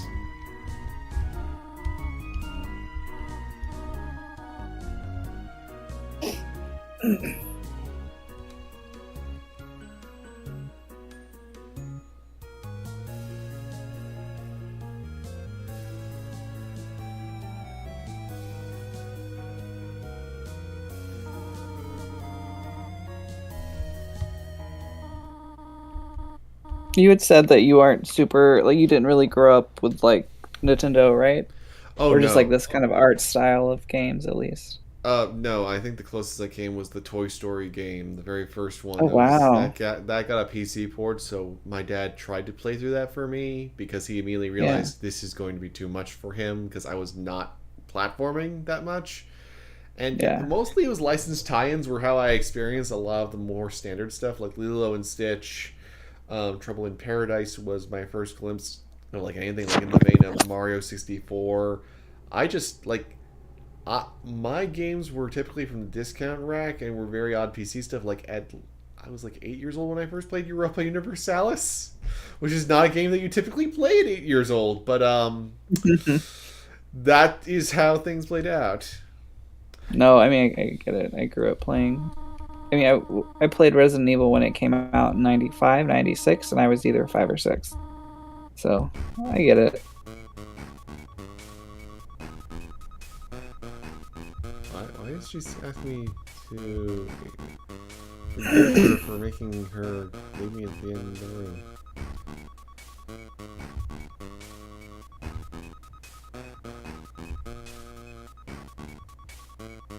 I never. I don't know if you saw in chat, but Oh, I see. I'm not gonna try the, to. I'm not gonna try to say their name because I will not say it right. Cat. Yeah, Like, but I've never played. I've never played Myst. Katrin Sama's played them a lot. I think she's even read the books, I think. Oh, there's books. That's intriguing to me. Yeah. If there's anyone I know who knows anything about Myst, it's her. That's cool. Yeah, I saw that I didn't realize they had done a remake of it, and I saw that it was on Game Pass, and I might try it out eventually. I don't feel like I trust anyone in this game. Everyone's too kind.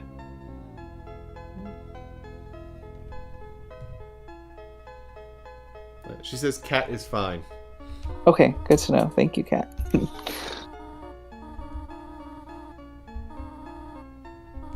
Yeah, I think actually at work is typically the only place anyone refers to me by my name. Almost. What do people most? Go ahead. A lot of people nowadays will call me unabridged. Okay. Because of, my own personal YouTube channel is Unabridged Gamer. And before that, they know me by some old call signs from back when I used to play like Star Wars games like Battlefront and that. But that's only a couple people these days.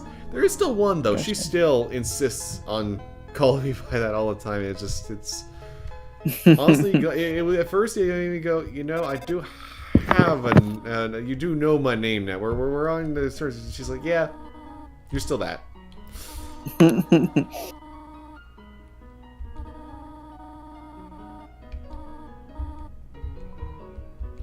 I think I've almost always used my own name in some form or fashion in any like online sort of thing. I don't think I was creative enough to come up with something like Unabridged Gamer. Yes. Anxiety Muffin. That's very cute. As an anxiety-ridden person, I appreciate that. Yeah. I can definitely say that growing up with obsessive compulsive disorder has been an experience over the years. Oh, sure. It's definitely hard. My sister has it, like in a really like, I don't know if bad is the right word, but like a very obsessive way, like medicated kind of thing. So yeah.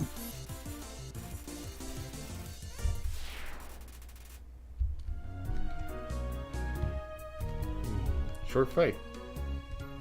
I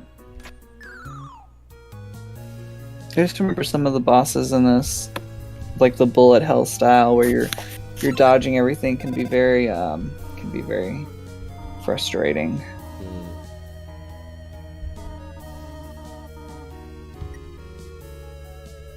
Oh, I'm torn. I like Cinnamon N, but why is there not an option to do both, Toriel?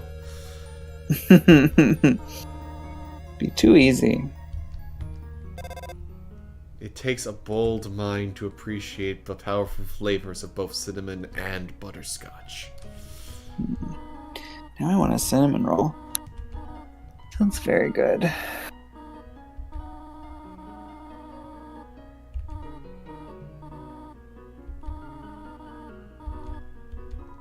I didn't get to say anything. 3 out of 4 gray rocks recommend you push them. What's the...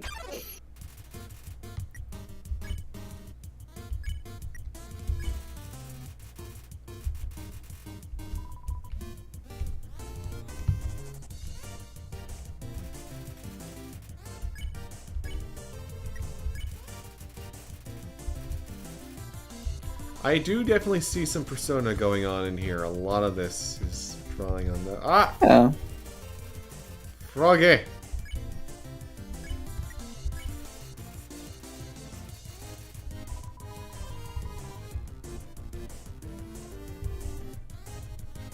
Well, I'm glad that you got 4 subscribers for King. That's very good. Congratulations. That's pretty awesome. Yeah, congrats. Kat, are you talking about in Undertale? Or another game? Probably Undertale. But...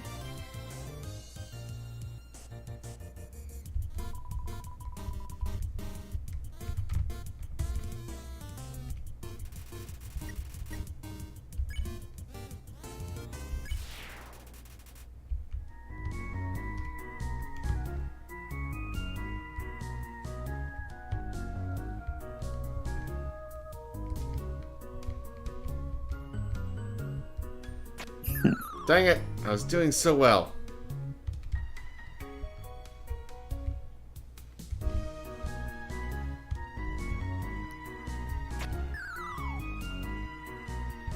I had to say that out loud.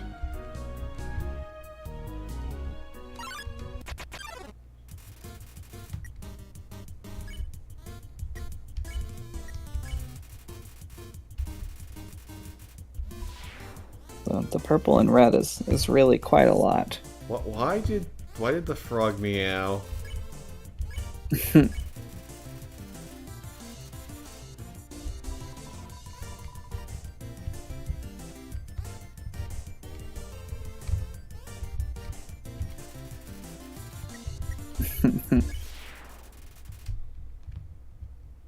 You've never met a frog that meows before? I mean, I've met squirrels with chimpanzee noises, but that's just deadly premonition for you. Oh my gosh.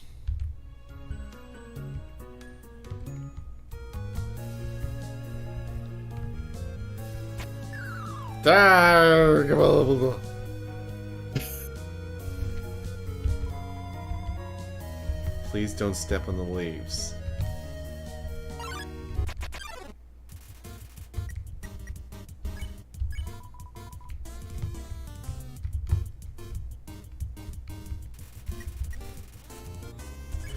Yes, Frogget, I don't know why you're here either.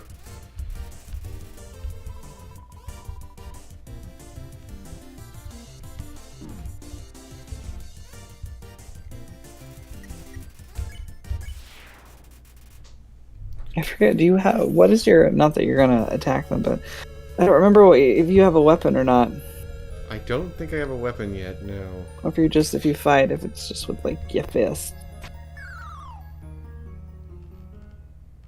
I think you just fight with your fists, at least to start with. Froggy! Froggy. Yeah, from all that I know of Atlas's stuff, when you're in combat, this is very, what I've seen from screenshots for like Shin Megami Tensei. But Yeah. the actual interactions and stuff like that is screaming Persona, just with the slight bullet hell aspect. I do see how that helps make it more interesting, because yeah, if I was just taking turns, I would. Yes, Probably it would, yeah. Yeah, I love a turn-based game that adds some sort of a interactive element, so you're not literally just running back and forth hitting each other. Instead, Or I'm casting running spells back at and each forth other. over this floor pad. Yeah, there's a lot of holes in that floor. I don't remember that. I am just lucky. Yep, you're a whole magnet. I don't know. Oh my god. I wonder if there's a. I'm trying to remember if there's a trick.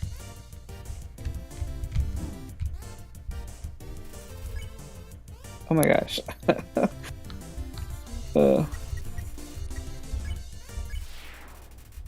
Yeah, that seems. King, you haven't said what my good news is.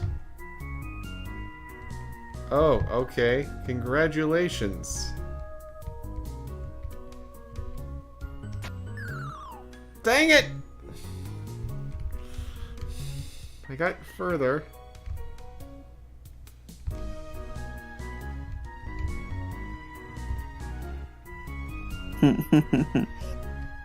A nice cushiony fall. I do get the hint that Cat is giving. Oh, Oh, I see what. Yeah. Oh my it's gosh. yeah. I Why did that take us that long, Lord? Well, I That's haven't funny. had coffee yet. I know that that's my excuse. Oh, I'm I can't sticking get to it. caffeine. Oh yeah, it's been a long couple of days. The past week has been pipe burst, oven dying, dryer malfunctions. Oh, no. It's been a journey. That Okay, does not sound fun. You deserve all the coffee. I appreciate that. Yeah, if I drink, let's say I drink like a quarter of a cup of coffee at like 1 p.m., I will not go to sleep until 3 a.m. Okay. Oh my. Despite like trying at like going to bed at like 11. I am so caffeine sensitive.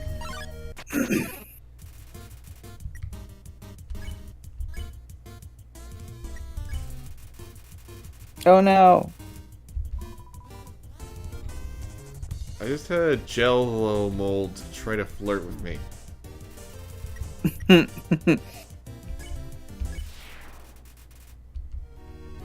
But it gave me money for dancing with it. I mean, never had that happen before. Oh, come on, I was so close that time. Okay, go 2 further down at that hole. I just was so focused on trying to make sure that I had all the combat in order that I forgot that, right, there's observational puzzles. Oh, no, I don't want to fight. You're gonna get it. And then after this, there's a room that's worse than this. Excuse me. Okay, context here. I'm just kidding. I'm just kidding. No, just with what Kat is saying in the chat right now. Oh, who's flirting? I was running a role-playing campaign a couple of years back, Okay. and on the one planet, she decides I am going to flirt with this random quest giver who was only supposed to give 3 side quests. She made him enough of a big... And this is after her character already had a steady girlfriend, and her girlfriend had a girlfriend. Oh my gosh. So, yes, they became known as the Quad after a while.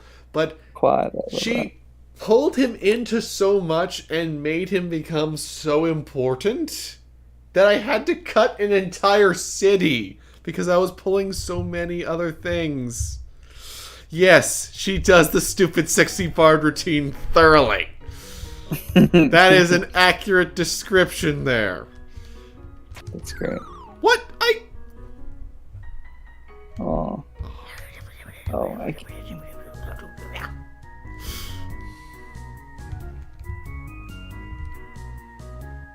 Okay, now just... What? Why did they all vanish?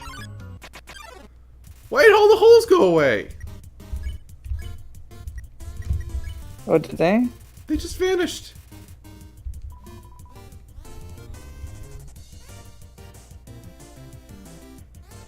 Oh.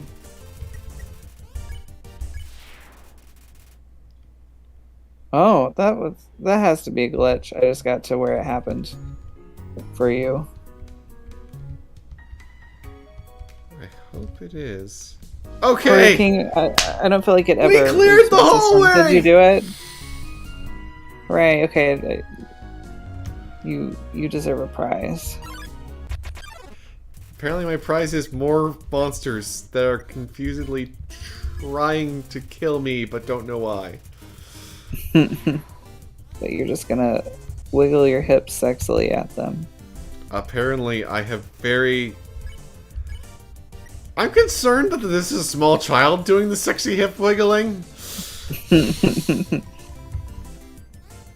And yes, writing that romance and basically the rest of that campaign was like laying track ahead of a speeding train. It's a great description. I've never done any sort of like anything like that, like a board game or like a non-video game kind of thing, but I've always wanted to. I've done it a good few times. What's that?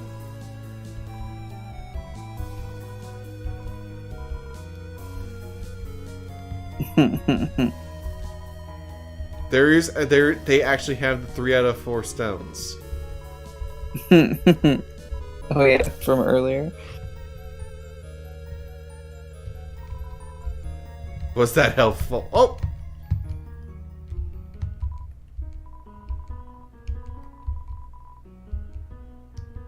How is sitting believe it. still a workout?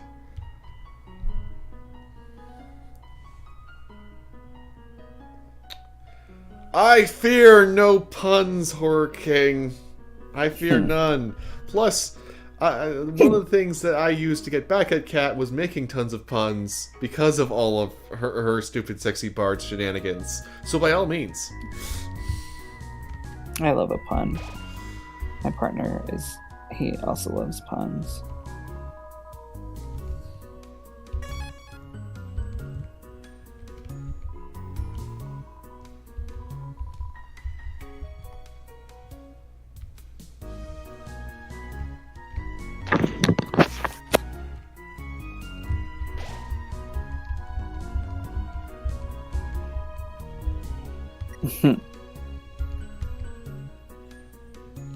Yeah, I think it already healed me when I did the save.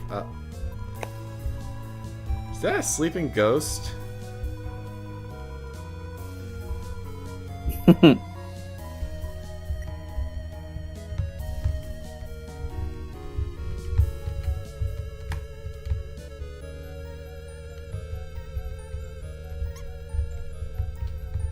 There's a mouse noise if you poke the mouse hole.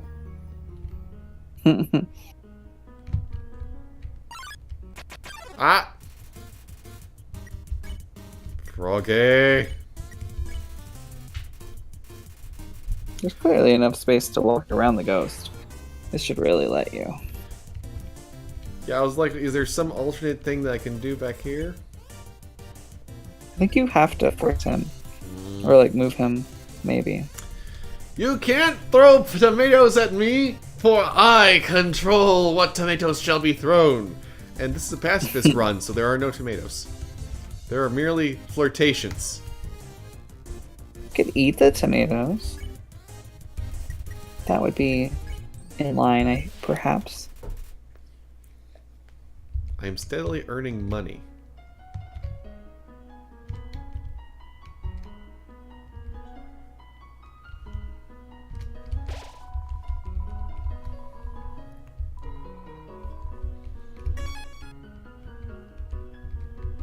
I just realized the connection between the two games we played. They both have frogs. They do! They do! That's the connection. It's all connected. Maybe it's the same frog. I could believe that. No. Nap Stag Look? That's the most Hideo Kojima name I think I've heard of all time. Oh dear, we're dealing with a manic depressive ghost.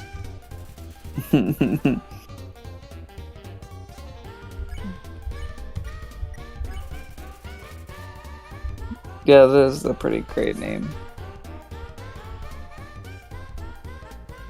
I think this dude was in Death Stranding. I can believe it.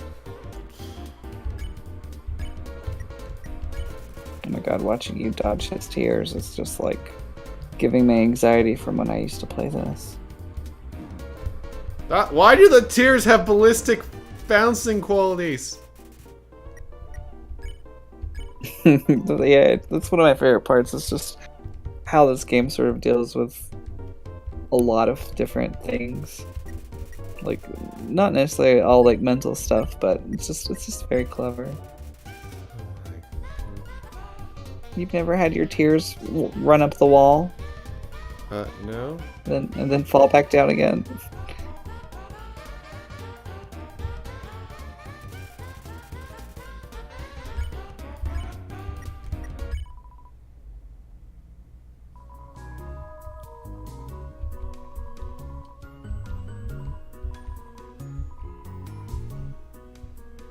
Did you ever see the salad fingers animation from, gosh, I don't know, 2006, 7? I don't know who Salad Fingers is, so I'm gonna go with probably not.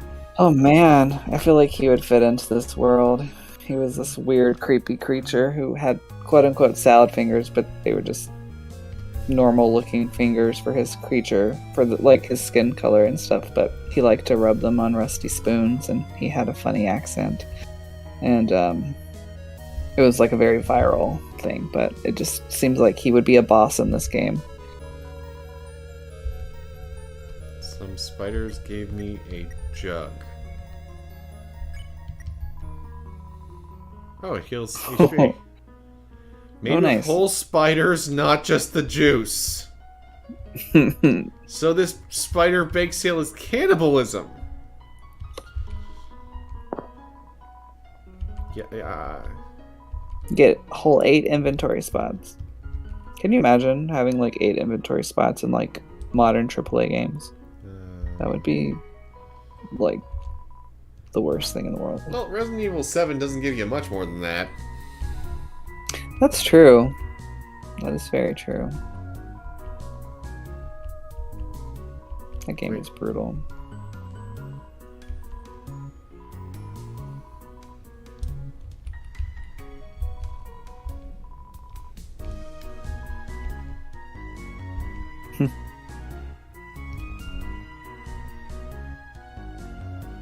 This is where I'm getting the control prompts. Because, you know, you haven't figured it out yet.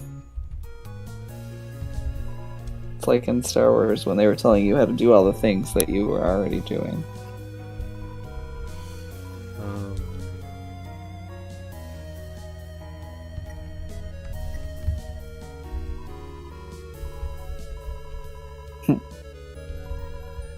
Four frogs.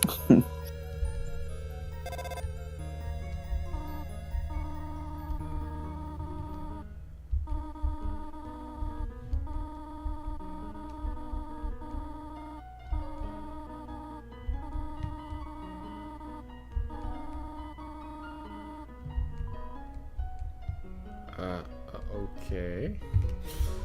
Jeez. What just happened? Basically, she just told me about keeping inventory space clear. There is just one switch.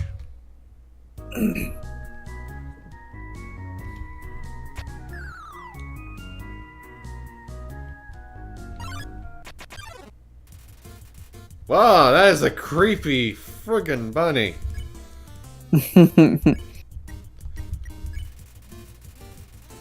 Go away, bunny. Come back next Easter. That's coming up. What, like 2 weeks, 3 weeks? Okay, come Oh my back God. the Easter after that. Oh gosh, she is creepy. It just looks like a robot. Oh, he is mean too.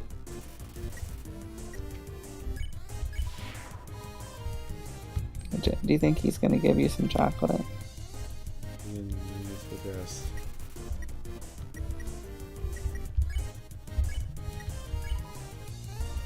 Okay, now he's not being mean. Now he's just. Okay. But no, my knowledge of like YouTube animation is kind of all over the place. Like, I know about Big Top Burger. That one I'm familiar with. I don't think I know what that is. I don't know a lot, honestly. But that one came out probably like my junior or senior year of high school. Back when like YouTube like really like when like things really started going viral. It was one of those.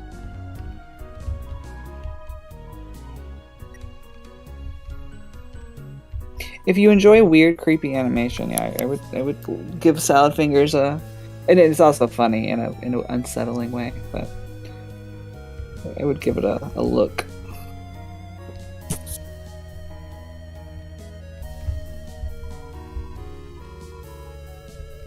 If you can read this, press the blue switch. Oh! These things are horrifying.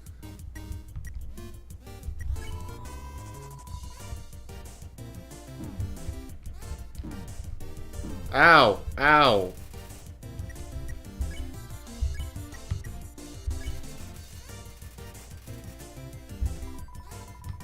Oh, the little faces, Vegetoids. Yeah, they are. Dinner. Plants can't talk to me. They are very funny. Oh wow.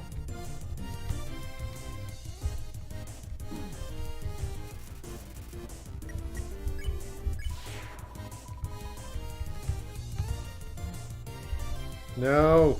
No, I'm gonna die. I do not have enough health left. I remember running into the same issue.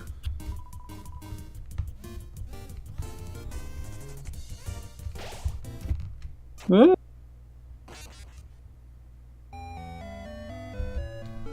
Isn't my save all the way back at the mouse thing?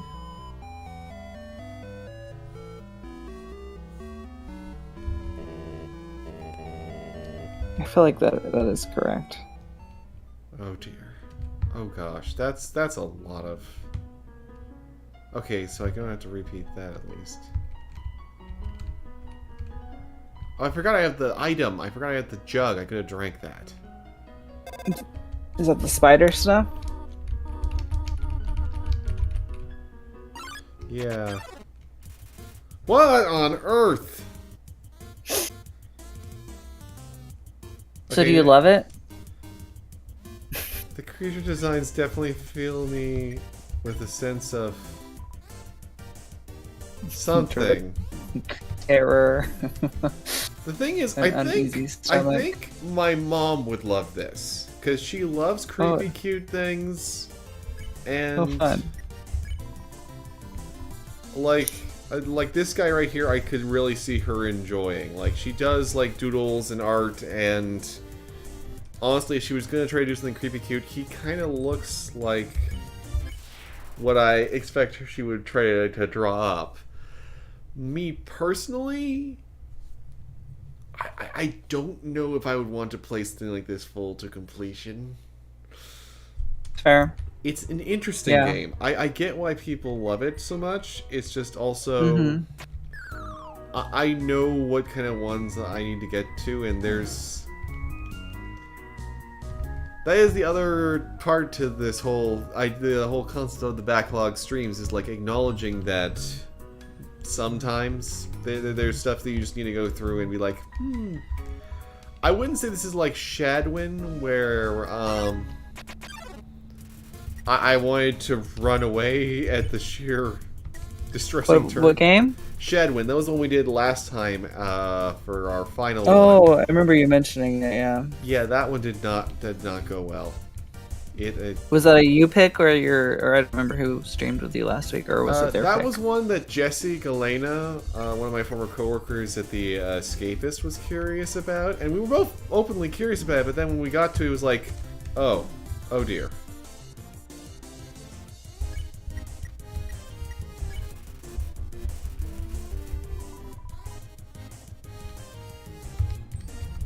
I would eat my greens if they stayed still long enough.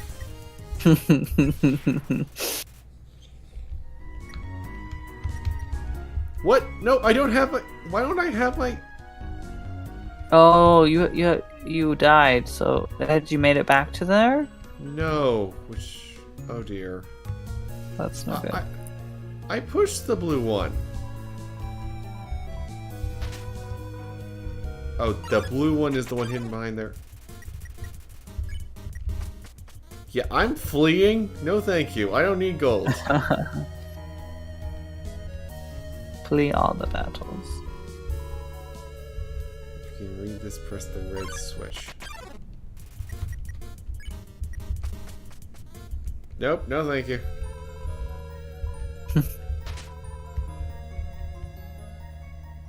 What a... I can't charge this shark rent. He doesn't have a job yet, Horror King. Very hard. Oh, is he old enough yet? Yes, he's young, and you know, it's hard for sharks to find work in this economy.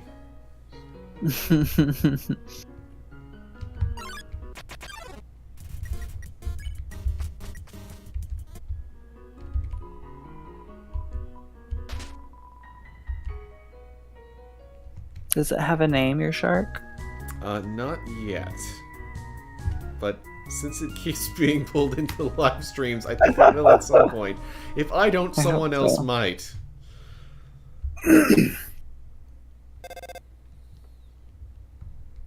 Maybe once we hit like X subscribers on the YouTube channel, we can decide one.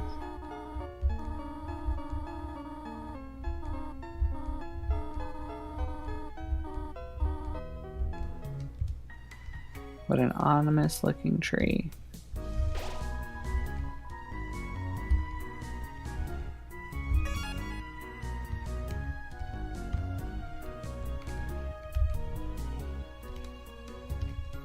No, Junior is just... I don't know. No, he needs something more fantastic. He's a shark. Hunter Birch Jr. is the shark. That's cute.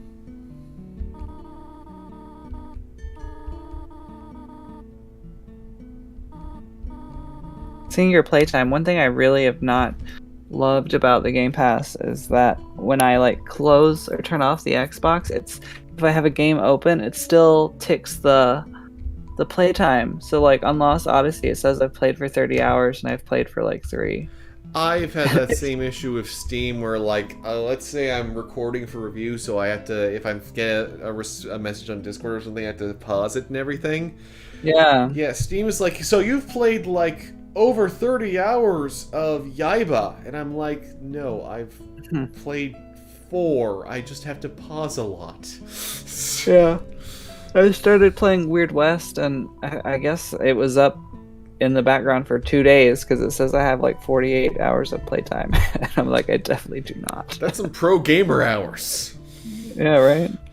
It's been out for 2 days, and I've played for all of those hours. How are you liking it? It's good.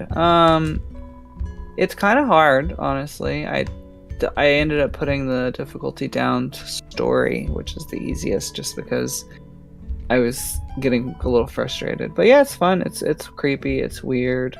It's in the West.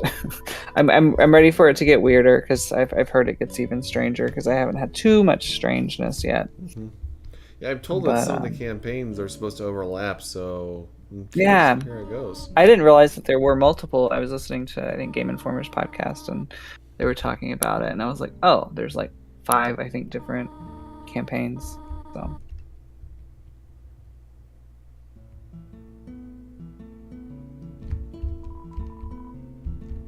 Room under renovations. It's a me, Mario. It's kind of a cute house. Why did the skeleton want a friend? Because she was feeling bonely. You can't just leave me hanging at this filled with jokes of a similar caliber.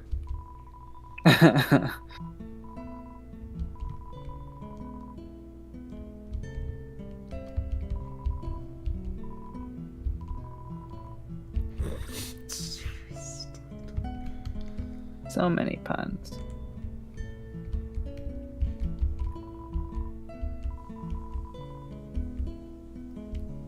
Why don't the toys interest me at all?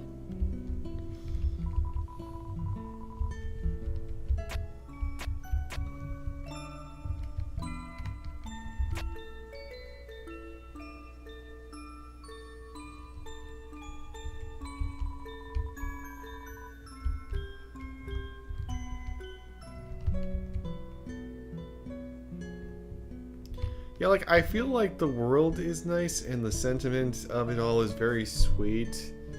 I do like that. No, it does some fun things narratively.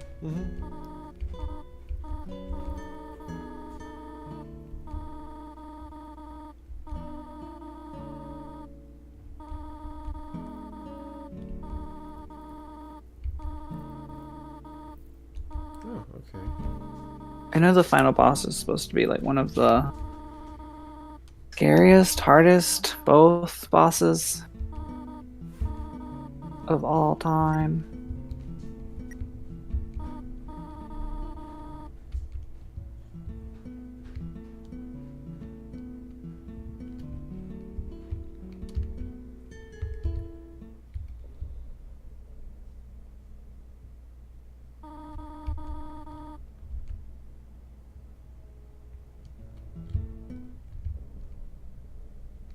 I am a child and I will not be denied. You can never go home. I'm also just curious how many different excuses she could come up with in under 10 minutes. Right? Yeah, she's like, I think there's something up with her. It is dangerous.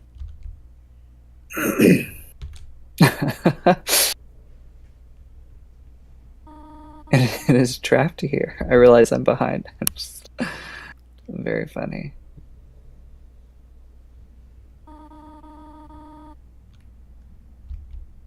I do not like the Eventually she'll game just- you are playing. Well, Eventually, lady, she might just kill you. Or, I don't remember. Yeah, I guess you do die in the game, but...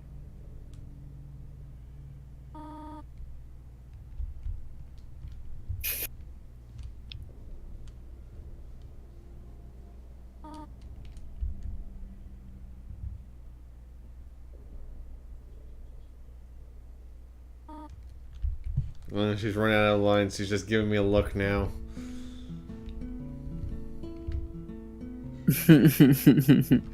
Really now. She's gonna get real sassy in a second.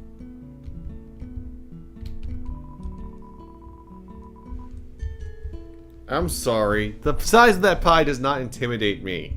I am the demolisher of pumpkin pies. I love pie. I want a pie now.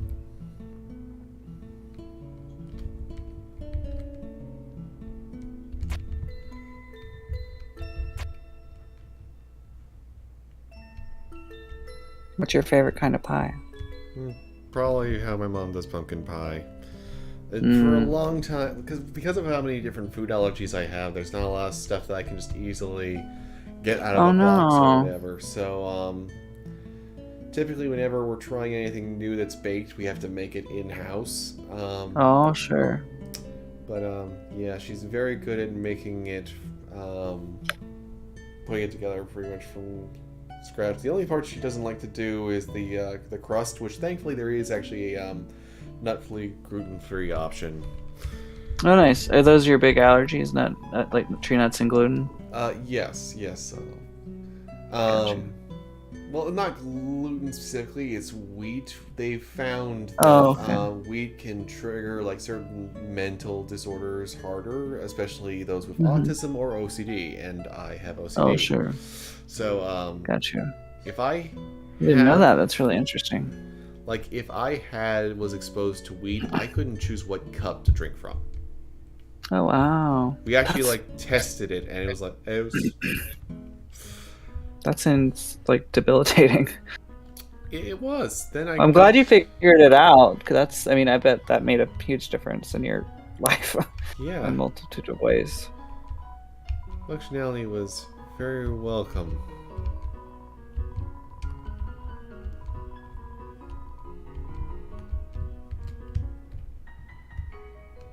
Ah, there's the knife.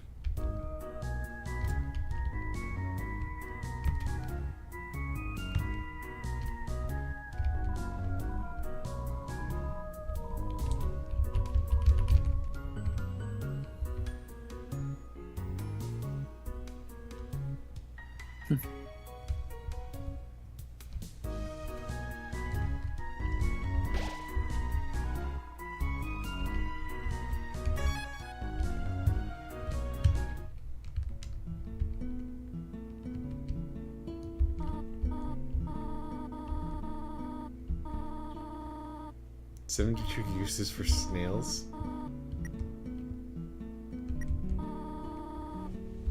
An exciting snail fact. Did you know that snails sometimes flip their digestive systems as they mature?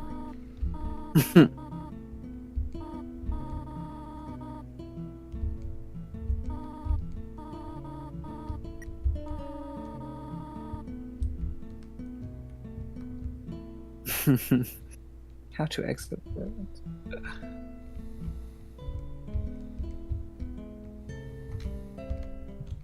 What does that even mean, flip their digestive systems? Like upside down, inside out? That seems terrifying. Maybe she's a snail. Maybe she's gonna morph into a snail. Hmm.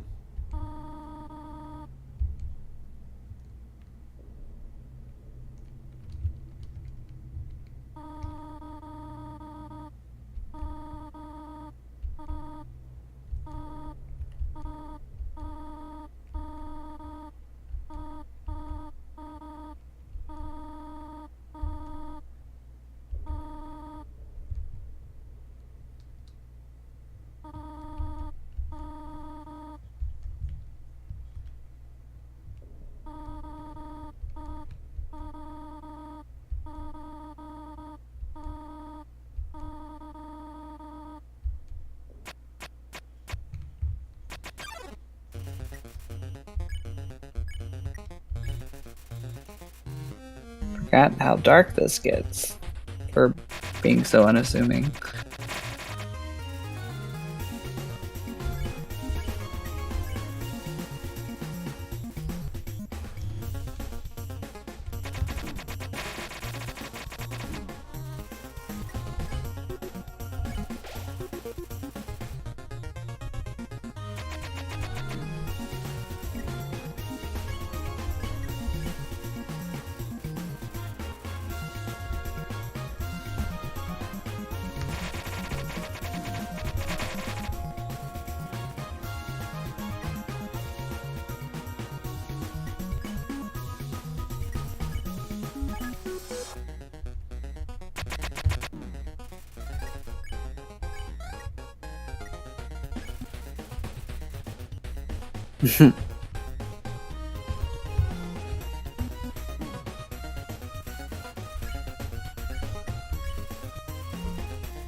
You hit her. They said they usually have to weaken people to actually get them to listen. Oh, gotcha. So I'm figuring that's what I have to do. I'm no intention of actually killing her. She's got me down to 2 HP. I don't really have much choice. Yeah. What's under mercy? I don't remember. Or flee and spare? Yeah. I don't remember.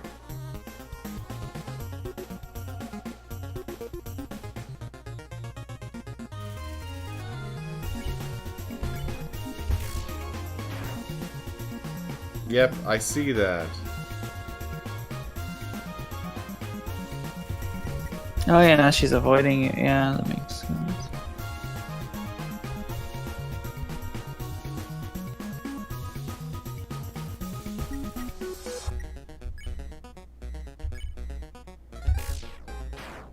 No, I didn't want... Why did that last hit actually do more? That was... I intentionally went for the lower end. They forced that.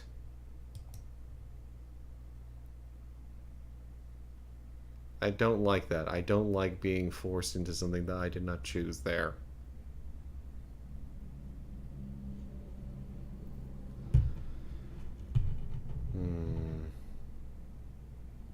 Yeah, that don't quite sit right with me. Which part? Like you having to hit her? Not the having to hit, it's that they made my... I intentionally undershot that attack. And they Oh, but made... then it did all that damage. Yes. Got you. That was not my choice, and probably the biggest turnoff for me with any game is when they ignore my agency. That's like a big thing for me. That's part of the reason I don't tend to do well with Naughty Dog games and prefer stuff more like Deus Ex and stuff like that. It's just... Sure. I like having some control over that, and I thought I did here, but... Yeah. Doesn't feel like... Oh, I didn't mean to quit out of the game. I was just trying to bring up a pause mint. You. Sorry about that, folks. Let's bring that back up. And let's try that fight again to see if it is actually possible. Because we're almost done here, but I want to see if there's... Because, yeah, I see exactly what Kat was talking about.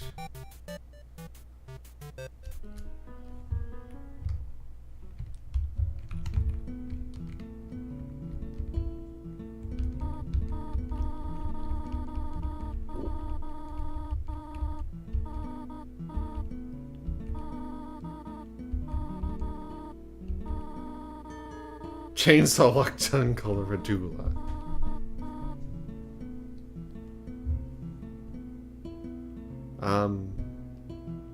Actually, YouTube is claiming that the stream is... We seem to be having a dip in the stream quality temporarily. Let's see if that's...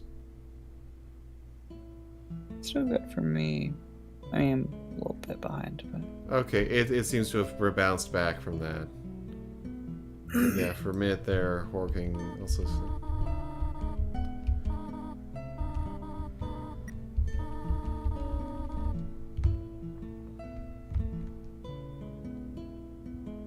I like that you can actually outrun her, and yet she still warps ahead. She's a sneaky one.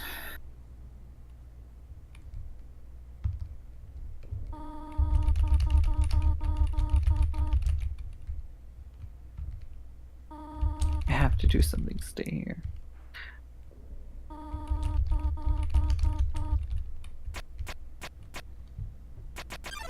Okay, well I know this time that the first thing you have to do is fight.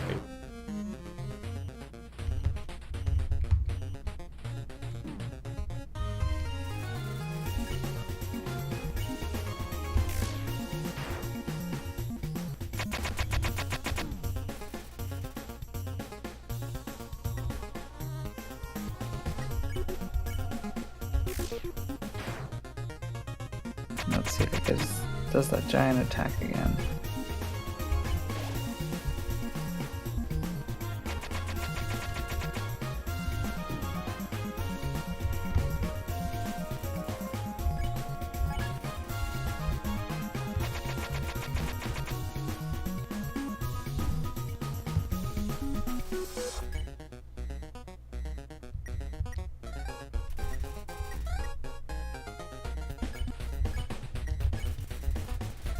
Oh yeah, don't forget to equip your knife, I guess. Oh, you did. Gotcha. Yeah, so I'm right. Yes, the red section does less damage. Okay. Maybe it's like the final, or when she gets to a certain amount, it always does like an obscene amount. I was looking up a guide and it says... Huh. It says that one hit kills her, but that's if you've killed all the other enemies you've... I don't really understand. But yeah, you are supposed to...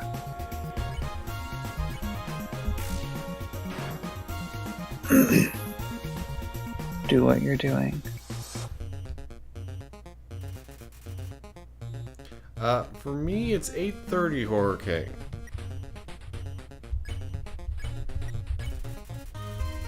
$2:30 a.m. My goodness. I remember staying up that late.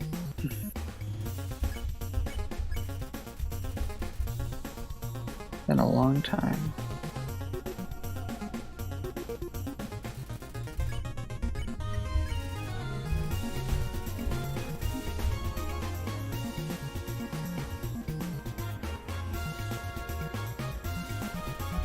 Yeah, I love that her attacks just like completely don't even come close to hitting you.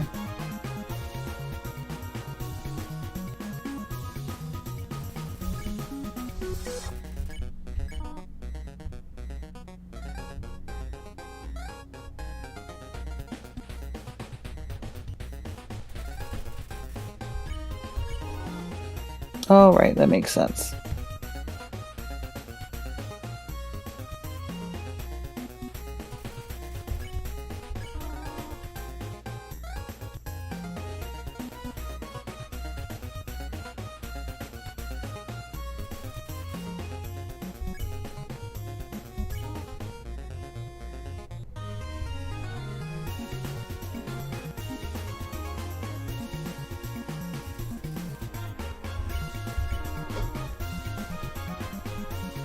What I'm doing is not killing you, lady.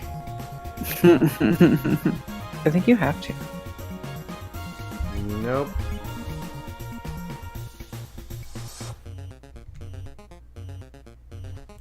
See, part of the reason I like having agency is because I'm really stubborn.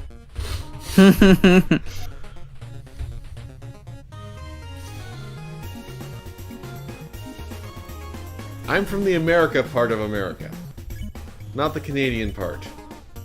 Somewhere in the general area.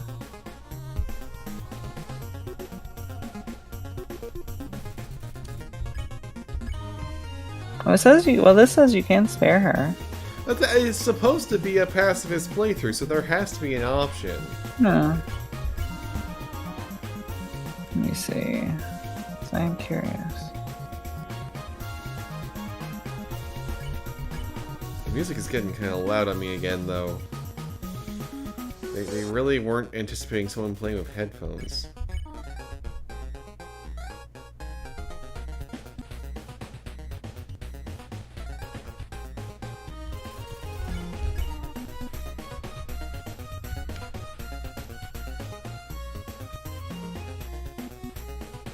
Yes. Both.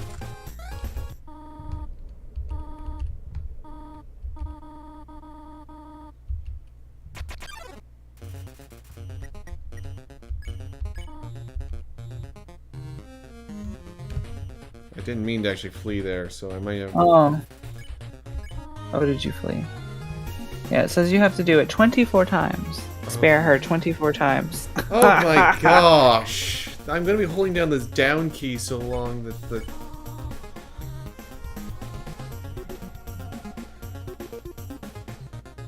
I am from neither Washington nor New York. I am from the middle of criffing nowhere. And yes, Kat is right. I do like to be private about some aspects of my life because I have already received hate mail for reviews I did years ago because someone played it years later with all the patches applied and is like, "This was fine, what are you talking about?" Oh my gosh. That's pretty wild. Yeah, there's one that in particular is just like, they What was the game? I don't want to say because I don't want people to find it. Oh, and then, sure. That's fair. But just And like, do it again. I'm not kidding here. It's just like the review build did not work until the last 3 days of the embargo. That's how broken it was. And everyone who plays it now is like, no, you're making it up. It's like, I wish I was. It was so bad. I would have preferred so much if I was making it up. Yeah.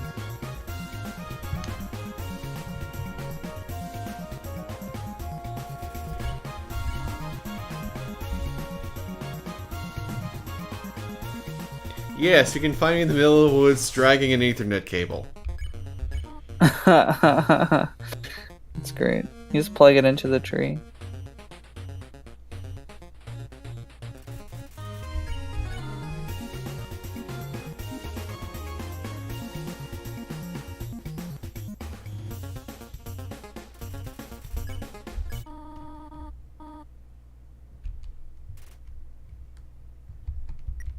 She's practicing her breathing exercises.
You did it.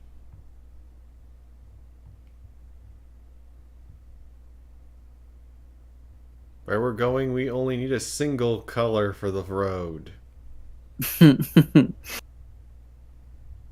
Their budget was small, but mighty. I wonder how much it cost to make this game. More time than anything, I imagine. Oh, I'm sure. I'm gonna Google it. I'm sure he probably was king. He would be less hysterical than some of the people that I encountered back in the place that I originate from.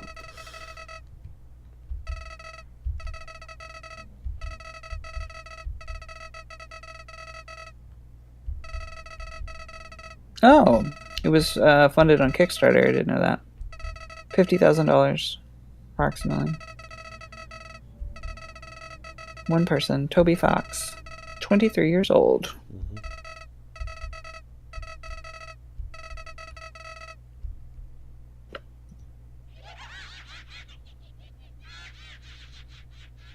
Yeah, ironically, the flower's like less terrifying than some of the things we had to negotiate with.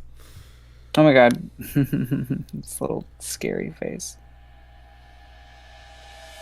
Okay, so we are getting close to 3 hours, which is way over what our usual stream is supposed to be. So You just loved it that much. So we are gonna call it here, but this has been Lego Star Wars, the Skywalker Saga, and Undertale. And before we go, Casey, is there anywhere else besides Boss Level you'd like people to check out your stuff? You can find me on Twitter at CaseyDavidMT, CaseyDavidMT. I'm also on Instagram at CaseyDavid. And I am Livestream, where you will be able to find me as well on Boss Level and on UndertaleGamer, where I post my own videos and written stuff in addition to what I do at Boss Level. So, yeah. Check them out. Thank you so much for tuning in. Thank you, Casey, so much for joining me. And Yeah, it was fun. I hope we have settled for everyone's curiosity as to whether or not you can passive-aggressive a talking cow person to let you walk through the door. And on that note, I bid you all a lovely evening. Good night. Good night.